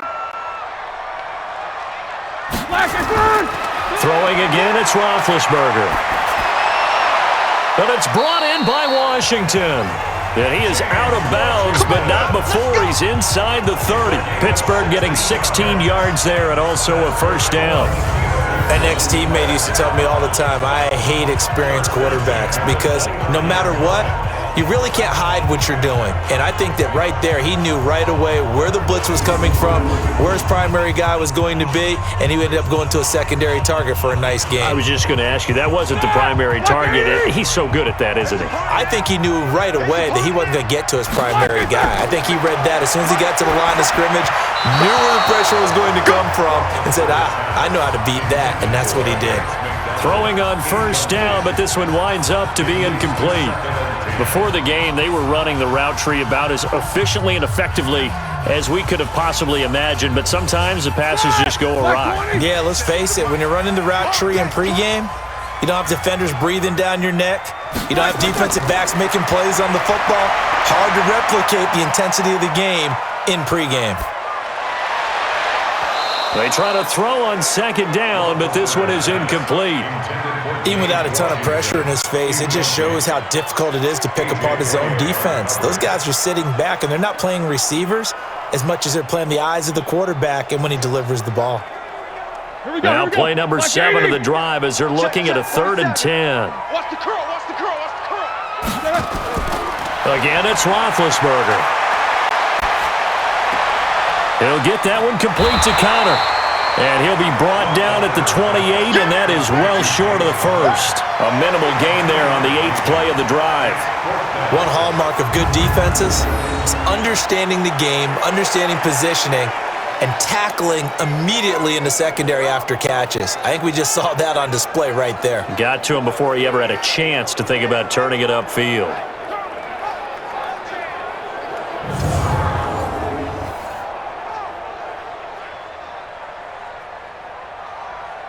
So now here comes the field goal team for the 3rd time today. from the right hash. This from 45 yards away. Boswell's kick is good, and that'll get the deficit down to 15. So his third field goal of the ballgame brings him a bit closer, but there's no question they need to start turning some of these threes into sixes. And sevens, and probably even eights. You know, as a kicker, you just head out when you're called upon, so he's done his job. It's the rest of the offense that needs to get it in gear if they want to close this gap.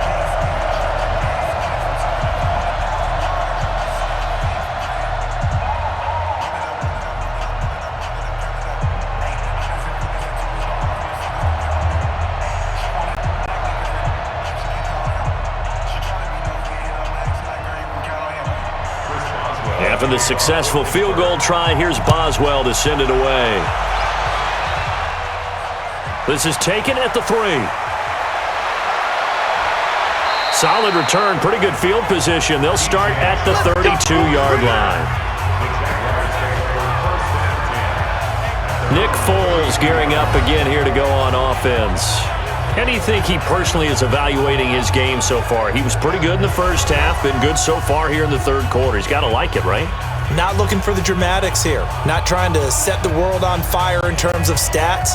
It's almost like you're driving. Hands at 10 and 2, alert for anything out there, watching for trouble on the road, and making sure you get the team home. The bus driver. See if he can drive the bus here again on this drive. They go play action here on first down. And he will not be able to get away as Foles is taken down. Stephon Tuitt, the former Notre Dame man, able to get in there for his second sack of the afternoon. Brandon, more often than not, you'd say they've had his number, and we can count them up so far. 1, 2, 3, 4 sacks given up. But guess what? He's still been able to make some plays, and right now they have a lead.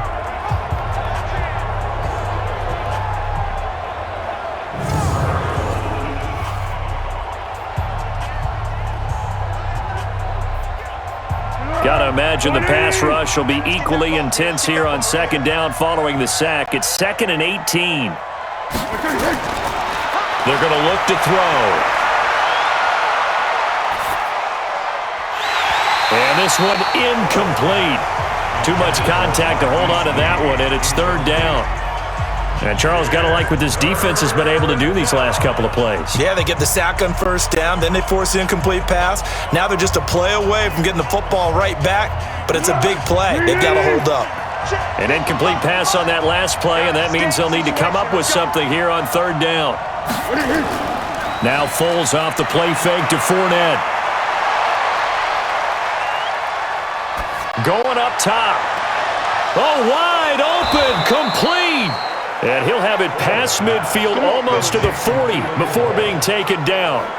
Well, that's how you convert on third down with an explosive gain of 34. We always talk about the guy who paid off the play, don't we? The guy who caught it or ran it. But how about the elements that go into making a big play? This one in particular, able to scan the field, pocket held up nicely. What a terrific job by the offensive line. The route well run, and the football right on the money. So the big play gets him across midfield now for 1st and 10. Foles on the handoff, going to give it to Blue. And he's going to be down at the 35, gain of 7. And there we saw one of the downsides of blitzing during a rundown, because sometimes you get out of your gaps. You don't fit the run quite as well because you're headed towards the ball carrier with abandon.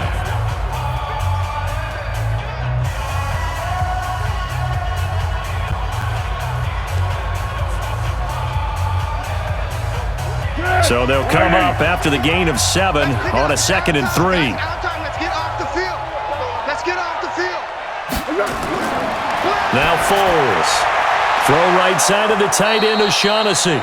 And they're going to have themselves another first down as the tackle's made at the Steelers' 22-yard line. When this offense can get their tight ends involved, they can move the football. Here, a nice route, able to look it in, and picks up the first down. Set. 180.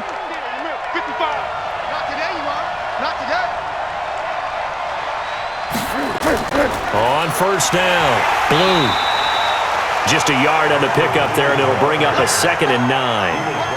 Doubling this guy has to be a priority before moving up to the next level because the big fella, he just ate that one alive, just stuffed it. In fact, before the game, he was talking to us, and he's like, hey, these pants make me look fat. And we said, nah, man, you're just a whole lot of guy. He is at well over 300 pounds. He's a big man.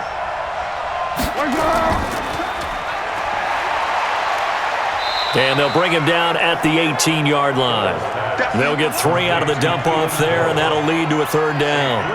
They like going to him in the slot. He catches another one. I think this comes under the heading of, until they stop him, why not go back to it? He has something going really well. Great working relationship with the guy throwing the ball, and they keep making the connection. Here's Foles. That is caught at the 7-yard line. And he will get this into the end zone for a Jaguar touchdown. An 18-yard touchdown grab. And the Jaguars are able to widen their lead. That drive that really increased their cushion felt very military to me. Very precise, methodical. That's one of the words you've taught me. And they just got it done. And slowly but surely now starting to pull away a little bit. Things looking good for them here in the 3rd quarter. Not only pulling away, but you mentioned that slowly but surely. You also drain clock, too, with a drive like that. So you really give yourself an advantage. Lambeau on for the extra point.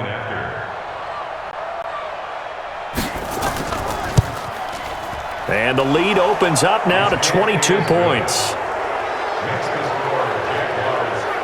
So that drive goes 8 plays, and it culminates in a Jags touchdown.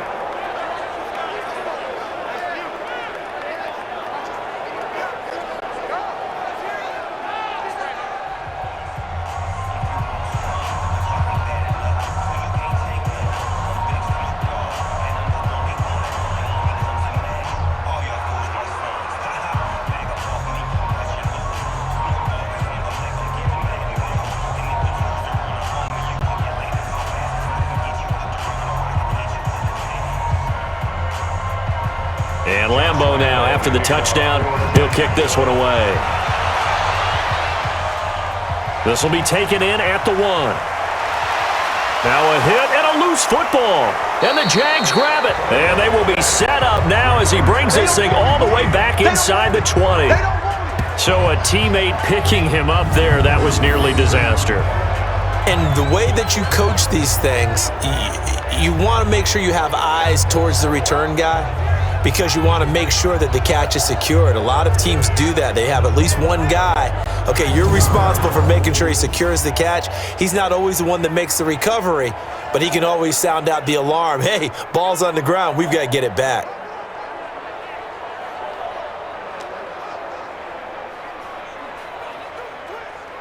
And this is one of those bang-bang plays, Charles. Did the knee hit first or did the ball come out first? This is where you need that 20/20 eyesight, don't you, Brandon? You've got to see which one happened first. If the knee hit the ground, then they will keep possession.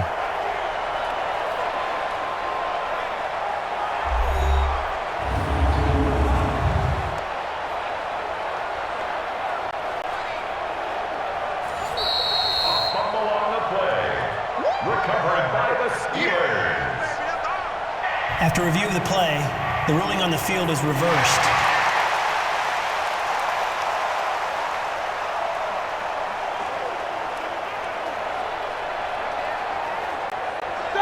The Steeler offense here about ready for their next drive. And after the field goal last time, see what they can get here. And at least they got points out of the last drive, Charles.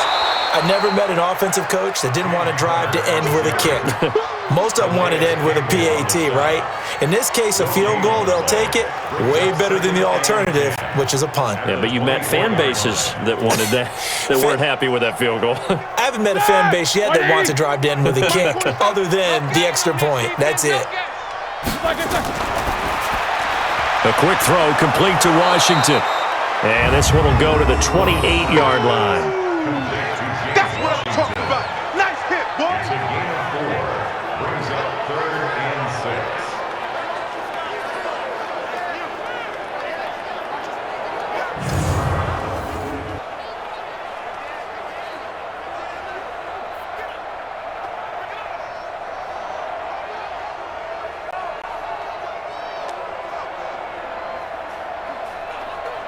This offense in desperate need of a conversion as they come up on third down.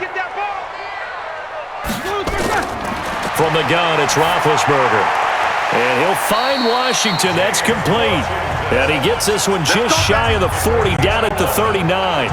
The Steeler first down on the pickup of 11 yards. Now that was pretty. They executed that curl route versus zone coverage, and that changes things a little bit because against man, it's often a tight curl, tight, sharply run route. Against zone, you're just looking for that open spot, that dead area, so you may curl it a little bit wider just to get to that place. And usually a tight window. He fired a bullet in there for the completion.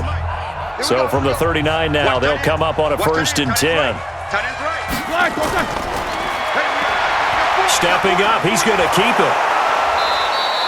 6 yards there on the keeper. It's 2nd down. Let's talk a little football 101 here because one of the keys to advancing the ball downfield, success on 1st down. Huge difference, as we know, between 2nd and 4 and 2nd and 8 and 9. Like 5. Mike 47. Hey. On the draw, Connor. It'll only be a gain of a yard, and it sets up a 3rd down and 4 now. Well, they had that one sniffed out. Excellent run blitz. Stopped that one for a short gain. What makes a good run blitz a good run blitz? The ability to stay on task, to follow up your assignment, go to the gap you're supposed to cover, and not be deterred by anything else. From the gun on 3rd down, it's Roethlisberger. Got an open man, it's Washington. And he's going to have another 1st down as the tackle's made at the Jaguars' 43. All right, let's just go ahead and walk through this one pretty easily, right? Blast off the line of scrimmage, get downfield to a certain point, usually around 8 to 10 yards, turn around and make sure the quarterback sees your numbers and set yourself up for the pass. A well-executed curl route by Charles Davis.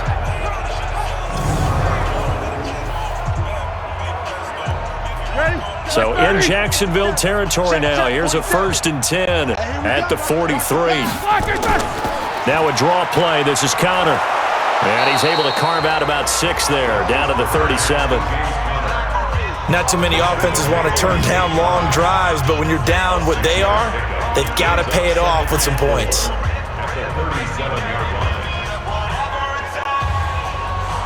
The last run got 6. Now 2nd and 4. Roethlisberger will throw. And they get to him with a pressure as Roethlisberger goes down. Josh Allen picks up his 2nd sack of the afternoon. And that's his 2nd sack of the game, but this player, disruptive in all phases, whether he's going upfield, coming underneath, you name it. He's a big-time guy you have to block.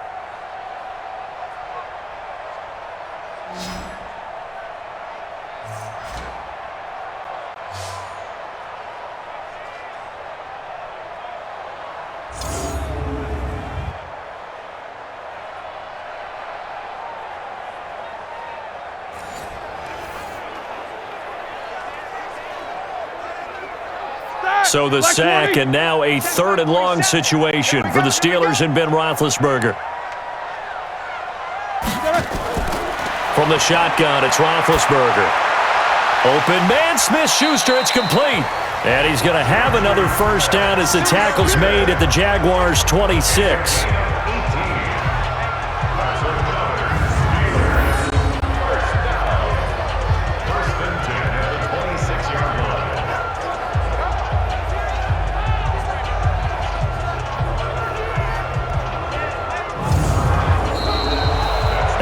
Be able to run another play. Time has expired on this 3rd quarter. We'll return with more after this. You're watching the NFL on EA Sports.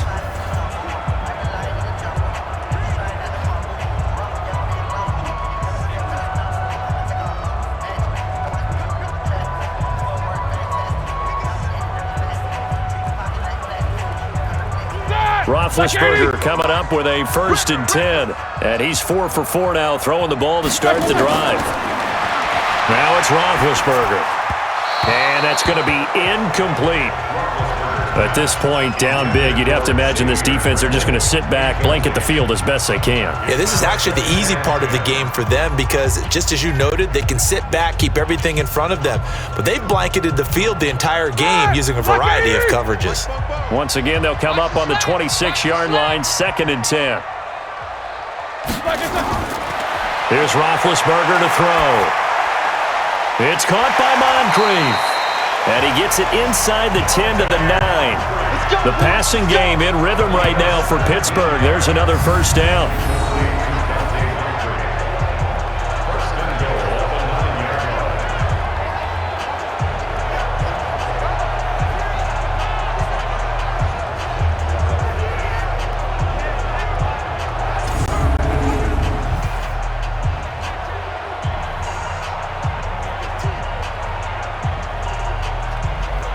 Three red zone trips have yielded just 2 field goals for them to this point, so they'll be searching for something more on 2nd and goal here. To throw again is Roethlisberger. And that's going to be incomplete. Too tough to hold on to that one. It's 2nd down.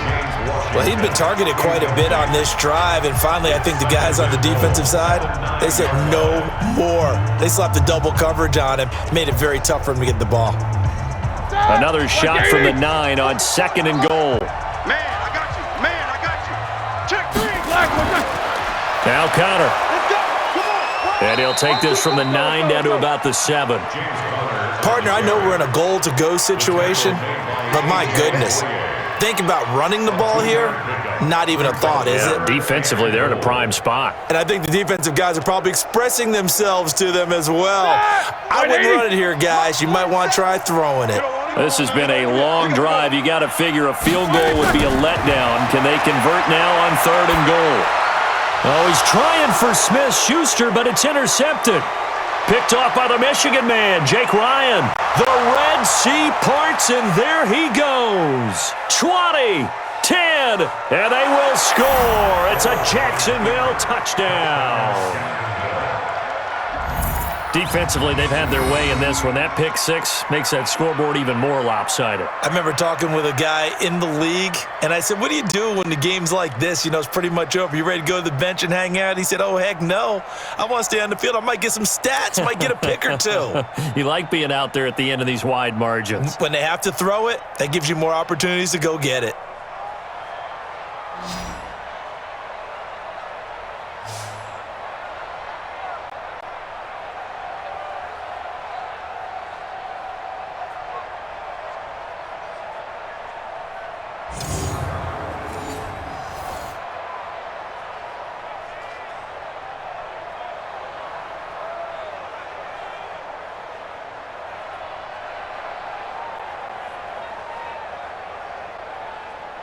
Lambo to add on the extra point.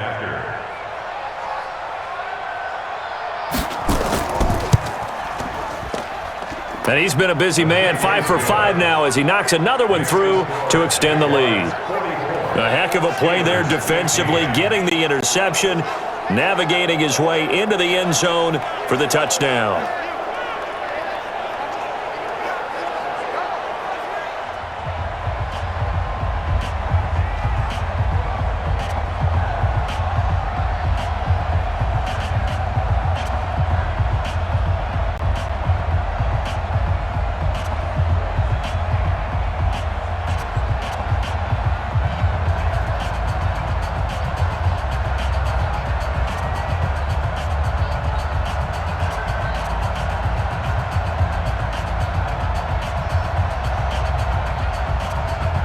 So they'll get another shot on offense following that pick 6, and now the kick is away.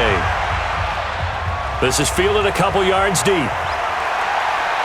And he'll make it across the 20 as his guys will set up shop at the 23-yard line. Pittsburgh's offense now heading back out onto the field. And following the pick 6, and they have decent field position and throwing that pick 6. We'll see how they attack this drive. And I think all you say to your guy is, listen, let's just take care of the football a little bit better. Make some better decisions on this drive, and they'll probably help him a little bit with maybe some really high percentage throws early to let him get settled back in. But they told us they've got confidence. That's not a problem. Yeah, not a problem at all. They just want to make sure they get things settled down a little bit for their offense and give their defense a little bit of a chance to rest. Now Roethlisberger. And he's got his man, the tight end, McDonald. That throw good for 4. It's second down. And, partner, I think that was a great example that not all tight ends are created equal because everything was right. Got the completion, but he's not one of the more dynamic guys in the league. So even though he caught it, couldn't turn it into much more. 4 yards on that last completion, so that sets up 2nd and 6. To throw here, Roethlisberger. Looking right sideline, but it's incomplete. I want to go back to something you said in the first quarter about winning. Is it a positive? It is a positive. Okay. About winning the turnover battle. As a visiting team, as an underdog, you were right. They've done just that, and look where it's gotten them. It's part of the formula. When you go on the road, as you mentioned, being an underdog, winning the turnover battle is a big key, and this one's playing out in this one. On 3rd down, Roethlisberger. And yes, complete to the tight end, McDonald. 2 yards is all they'll get on the completion. It's 4th down. Partner, I think that completion takes the definition of dink and dunk to a different level, doesn't it? It does, and the defense was right there, kind of played into their hands. A critical one here if they're going to have any shot at this thing. So they'll go for it on 4th down. The Steelers will go. It's Roethlisberger. And this is incomplete. Mike Tomlin takes a shot here, but to no avail. And the Jags take over in terrific field position. Well, that's another mistake there on the drop pass on 4th, and we've seen them do things like this all game. It's not hard to figure out why they're down by that deficit. They haven't made plays that are going to keep them in the game or win the game all game long. That's another example right there. It all boils down at the end of it to execution. Either you make the play or you don't.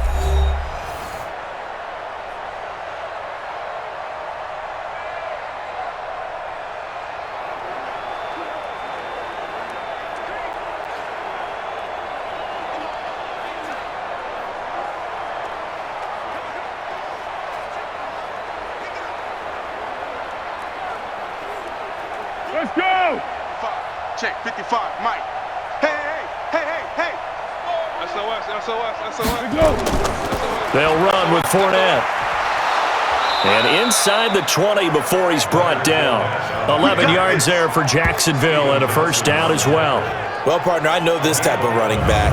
I mean, this size, this intensity usually gets better as the game goes on. And I just tell you from experience, the first few quarters, you're eager. You come running up there, I'm going to tackle this guy. By the 4th quarter, you're coming up and thinking about it. And D-line wearing down 4th quarter.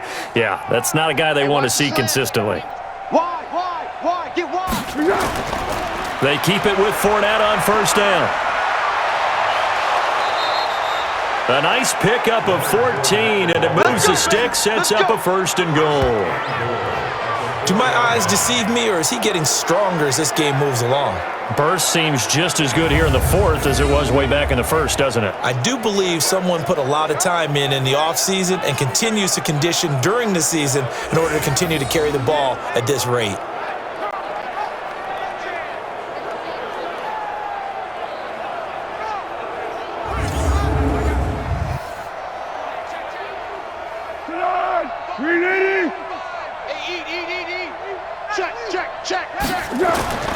Foles. And that's going to be knocked away in the end zone. It's incomplete. He was looking for James O'Shaughnessy as tight end, but it'll be 2nd and goal. The incompletion there stops the clock. Any surprise they're throwing here late? Ordinarily, yes, because you would think enough is enough. They've got plenty of lead, but I've seen this a bunch of times as well. The defense is going to crowd the line of scrimmage. If you just hand it off inside, you're getting your running back popped a lot as well. Sometimes the defense dictates it. If they're going to crowd it, you may have no other choice but to throw it downfield. And down he goes. Pressure gets him back at the 14. Stephon Tuitt getting him once again his 3rd sack of the afternoon. The amount of sacks that they've absorbed in this game is absolutely extraordinary. Let's just face it. This offensive line, flat out, cannot handle this pass rush. It's been demonstrated time and time again.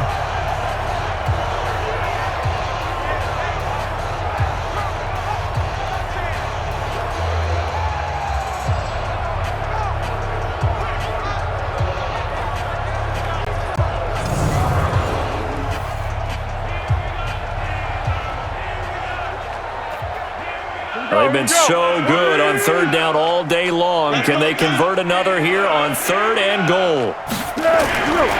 Back to throw. Now they set up the screen. That's complete. And he's able to work it here to the 8-yard line. They wind up with 6 on the hook up there, but it's not enough. 4th and goal.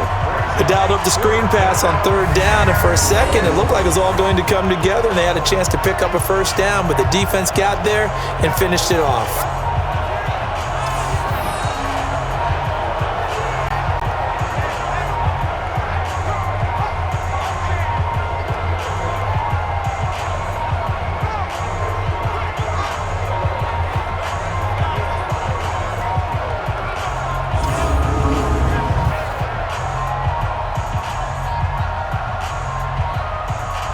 So out comes the field goal team once more.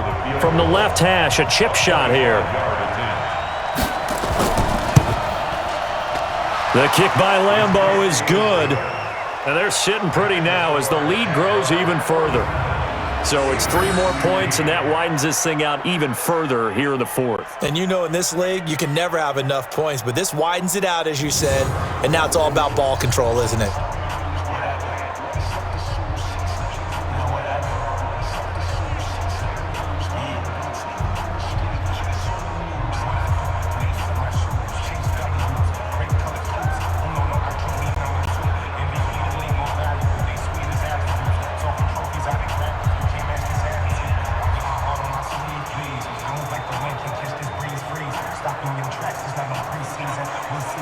Now after the made field goal, back out Lambeau to kick this one off. That's fielded in the end zone. And no run back here. This will be a touchback, and it comes out to the 25-yard line. Juju Smith-Schuster and the rest of this offense heading back out there. And after the early struggles, we've seen the uptick in his numbers. Do you think maybe it was a meeting on the sideline to say, hey, get me the ball. I'm a key part of this offense. Those guys don't wait to get to the sidelines. They say it in the huddle on every snap, get them the ball. But I think what happens is, similar to a great running back, have some patience, have some confidence, and just know that over the course of a game, your talents are going to win out. You're going to find a way to make plays, and I think that's what we're seeing here. He's finally figured out some things they're doing to him on defense, and he's adjusted accordingly. Now a pass that's taken in by Smith-Schuster. And they get him down, but not before he takes it across the 40-yard line. The Steelers able to pick up 18 yards there. And with that last play, he's now up over that 300-yard mark. And in today's NFL, it almost feels routine. And I hate that when you talk about a 300-yard passing game. To me, 300 yards still signifies excellence, and he's achieved that in this performance. One play has him up past the 40 already, and another 1st and 10. Out of the gun, it's Roethlisberger. And they'll work this down to the 40-yard line, tackled there. The Steelers able to pick up 18 yards there. Not only have they completed a couple on this drive, but they peeled off some pretty good chunks of yardage, too. Absolutely, great start. 2 nice plays in the pass game. Now can they continue to feed off that?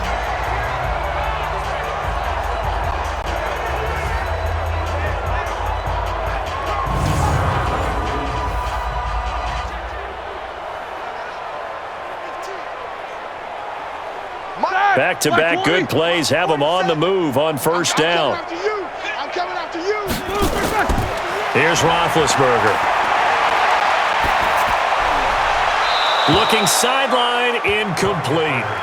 Well, the trials and tribulations of being a quarterback in this league, it's tough. It's got to be wearing on him out there. Well, he has been sacked a number of times. He had an interception, so I'm going to give him a skosh of credit for hanging in there and trying to make something happen, despite the amount of pressure he's been under this entire game.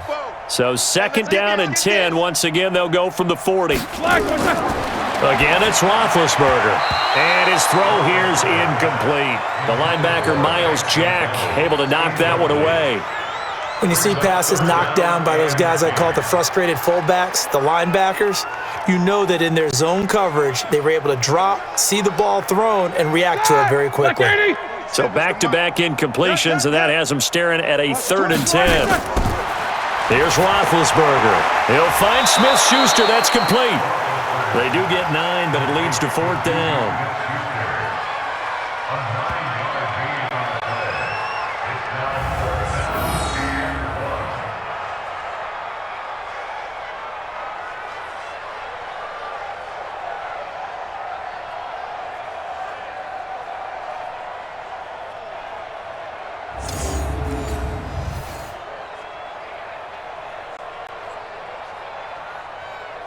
So they'll turn to the kicker again. He's been a busy man thus far. It'll come from the right hash. It's a 47-yard attempt. And this one is right down Broadway. And that will knock this down to still a very large 29-point deficit. Well, in the grand scheme of things, those 3 points likely not going to matter much, but I guess they get a little closer, a little more respectability. Yeah, you're exactly right. They've been outplayed all game long, but like my mom used to tell me all the time before I went out, dress up a little bit, son. Make yourself respectable. And that's what they're doing here. They're just dressing up the final score.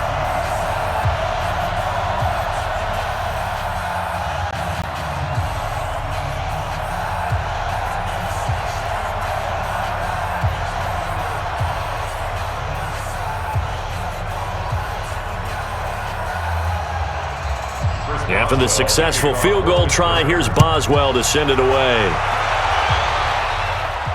This is taken at the 3. And he'll take it past the 25 and up to the 28-yard line. Let's go! Let's go! And out now comes Jacksonville as they get ready to go. We've got a lopsided game here. I don't know, Charles, what does the handbook say that we discuss when we've got a game like this in the fourth quarter? Hold on a second. Let me thumb to the proper page on that. Know what it says? What? Let's discuss how we got here. This is a dominant performance, where they took control of this game, how they've managed to keep control of this game, and then we go ahead and think about how we're going to leave here and get to the airport. In a lopsided blowout, the roads are usually open. They'll start out on the ground. It's Leonard Fournette. They'll only get a couple up to about the 30. Bottom line, they want to keep this clock rolling, so they'll take that one right there. They just want to keep falling forward, and they want to put the onus on the big fellas up front in order to bring this one home.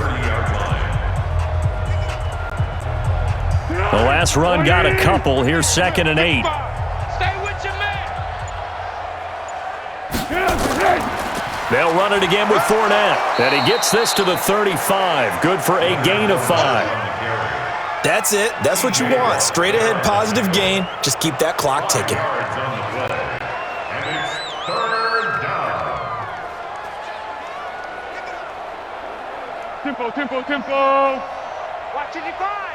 You better bring it. You better. He'll drop to throw. That's out to his running back, Fournette. Now that play is blown up, losing yardage back at the 35. It'll be a loss of 1, and it'll be 4th down. That was well defended, and while it was a completion, it resulted in a loss of yardage. It's really, really hard for a running back to think to himself, I probably should have just dropped it and saved the yardage. It goes against the entire training that he's had his whole career. Here's Logan Cook now as he's on to punt for Jacksonville.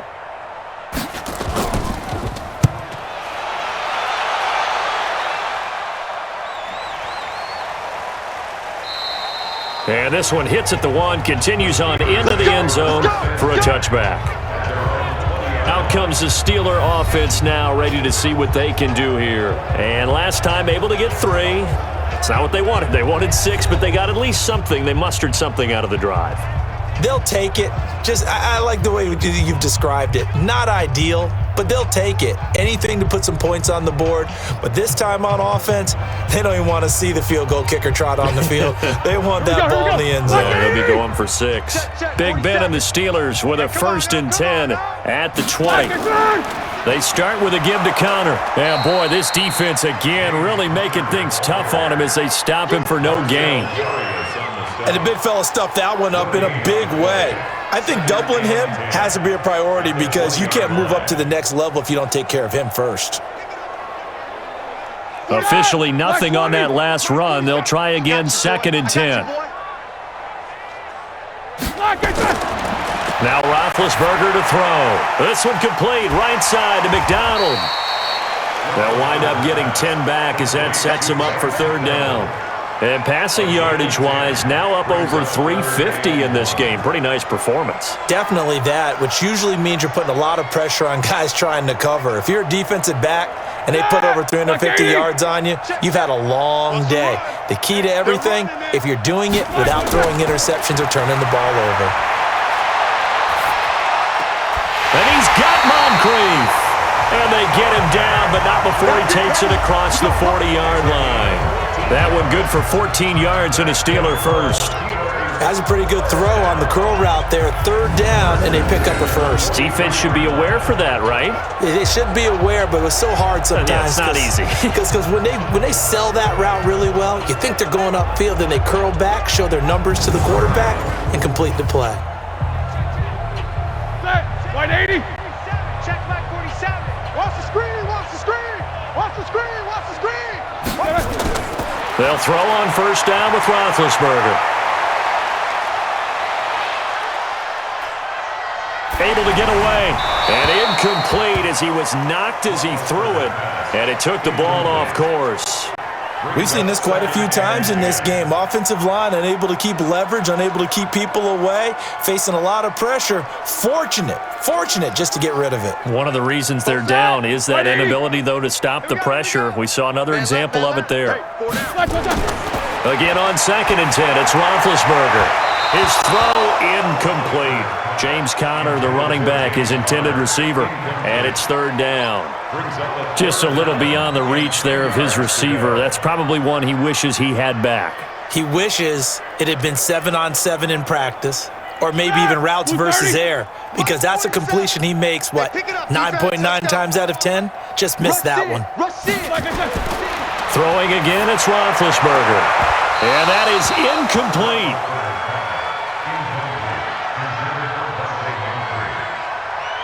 You hear the calls for a penalty, but I just don't think so. I think in this situation, the defender was making sure his guy couldn't hold on to the football. So I don't see anything that warranted a flag. No, I'm with you. There was contact, but I'm happy they kept that flag in the back pocket.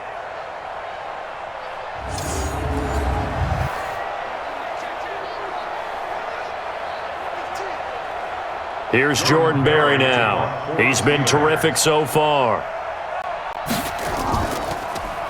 And he deserves a bronze leg as he gets this one away.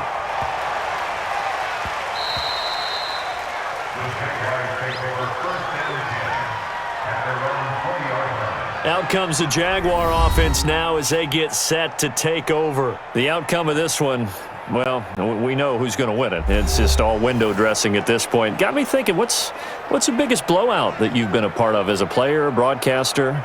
Well, I'm not going to go to the player part because when I think blowout, because you won every game as a player. No. I think about being blown out, and no one wants to go back to those memories. But when I was calling college football, I saw a game that a team put 70. I actually saw it happen twice. A team put 70 on their opponent, and in the NFL in the 2017 season, I saw one of those changing of the guard games where a team that hadn't been very good before now was dominating and kicking around a team who had been ruling their division. And that's when you earn your paycheck, right?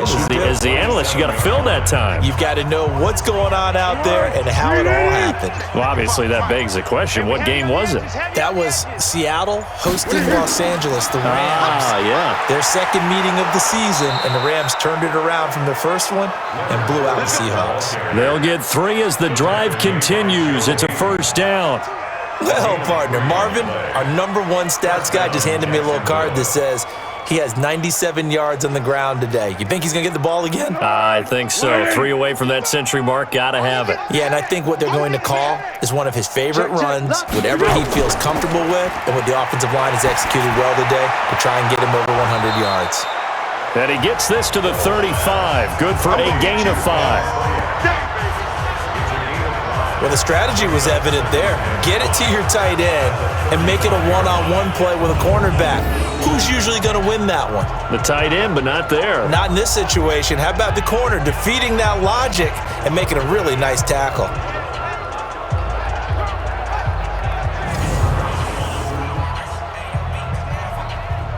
Second and 5 after the 5-yard completion on first down. We own them. We own them. Out of the gun, they run with blue. After a gain of 5, they'll wind up being about a length of the football short here on 3rd down. And that's one of the reasons you like to blitz even on rundowns. It confuses the blocking assignments. It doesn't allow those offensive linemen to get up to the second level. 180. Check 55 to Mike. Hey, let's get in that home. Check 9. They'll try and run for it with Fournette. And he brings this up to the 46. Good enough for the first. Able to get what they need to keep the drive going with a 6-yard pickup on third down. He's still rumbling, isn't he? Still looking fresh in this one despite the heavy workload. But you and I both know, well-conditioned, and he did tell us that he thrives on being at his peak late in ball games.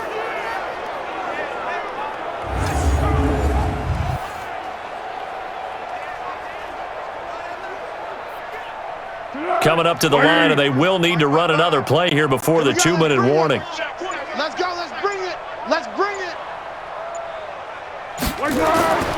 Now Fournette. And maybe a measure of revenge there. He's had his way in this one, but this time they get him behind the line. It's a loss of a yard there, and it's second down. Just 2 minutes remaining here in the fourth quarter of what has been a one-sided affair.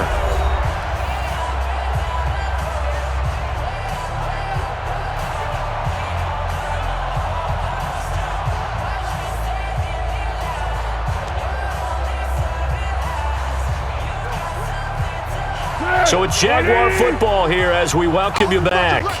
And let's see what they've come up with offensively after having time to talk it over. On 2nd and 11 now. Foles. Toward the right sideline, but it's incomplete.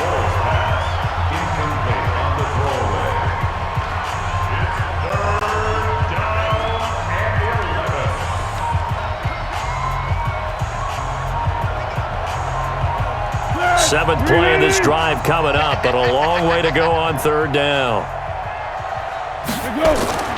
Now Foles.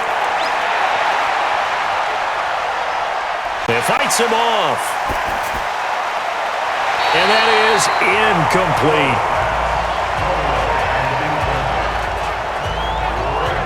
Yeah, very smart play right there. Pocket collapsing around him. Love the way he moved around a little bit and avoided the sack.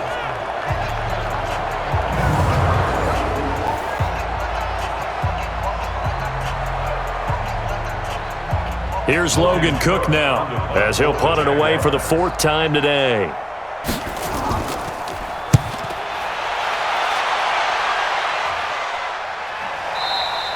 And that is much too long. That's into the end zone for a touchback. And Pittsburgh getting set to take the field. They're down big here late. I don't know. You just one last drive here for pride? Some people like to do that. I remember playing for a guy once. We were down huge, and someone said, "Coach, what do you want to call?" He just waved a hand like, "Who cares? Let's get out of here and do something some other time." But some teams like to do something at the end to feel a little bit better as they continue to move forward. Yeah, probably just want to put this one behind them. I'm scared.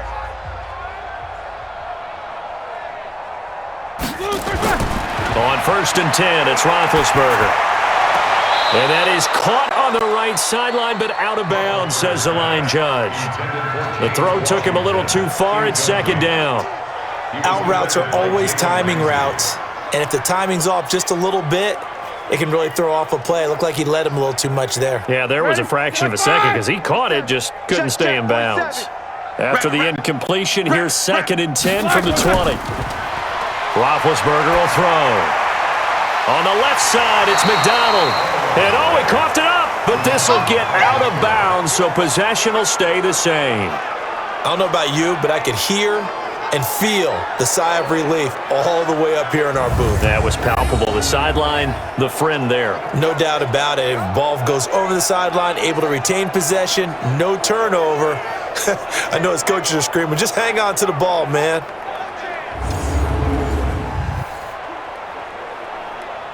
Came up a little short on the last pass play. They did get 9 yards out of it, leaving him with his 3rd and 1. From the gun, it's Roethlisberger. And this is going to be incomplete. Not only was the call spot on, how about the execution of that defense right there? Zone was absolutely locked up tight. He was trying to force it in there on 3rd down. But if there's a time to force it, he felt like he needed to make a play, right? Yeah, exactly right. 3rd down, you got to try and find something. There's nothing available there for him.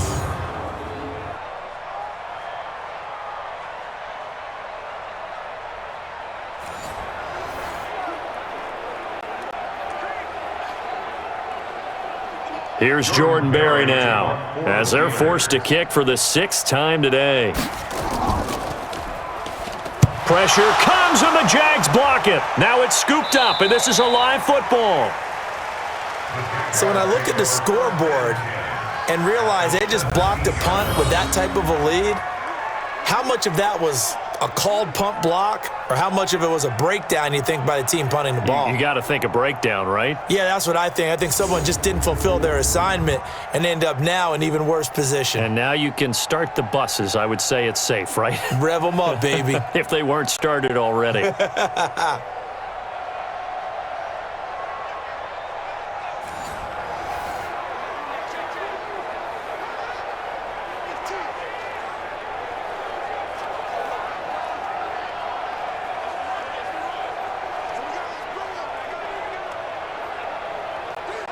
Go, go, go. 55. Right there in the middle. 55. You remember me? You remember me? That one looks like he'll throw here. Completes it to Lee. And here he'll get it down to the 7. Give him 9 there on the first down completion. It's a gain of 9. Brings up 2nd and a yard at the 7-yard line. That last catch short of the marker by just a yard leaves him with a very manageable 2nd and 1.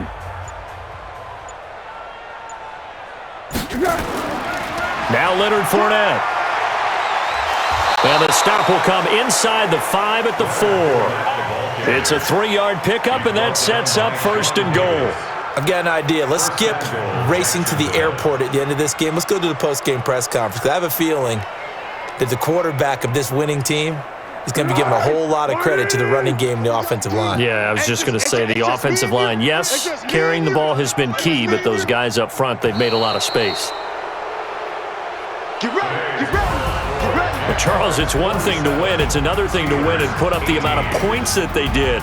Boy, were they clicking on offense. They can't help but feel great about themselves, can they? I mean, what a game to put up that number of points, continually feeling like they're moving the ball and things are working and clicking. They think that they can bottle this and carry it with them. And as an offensive coordinator, you just don't think you can do anything wrong. Whatever you call, run, pass, it's all going to work. That's called being in the zone. That'll do it for us. For Charles Davis and all our hardworking crew, I'm Brandon Gaudin. You've been watching the NFL on EA Sports. For more, find us on Twitter at EA Madden NFL. With that, we sign off from Heinz Field.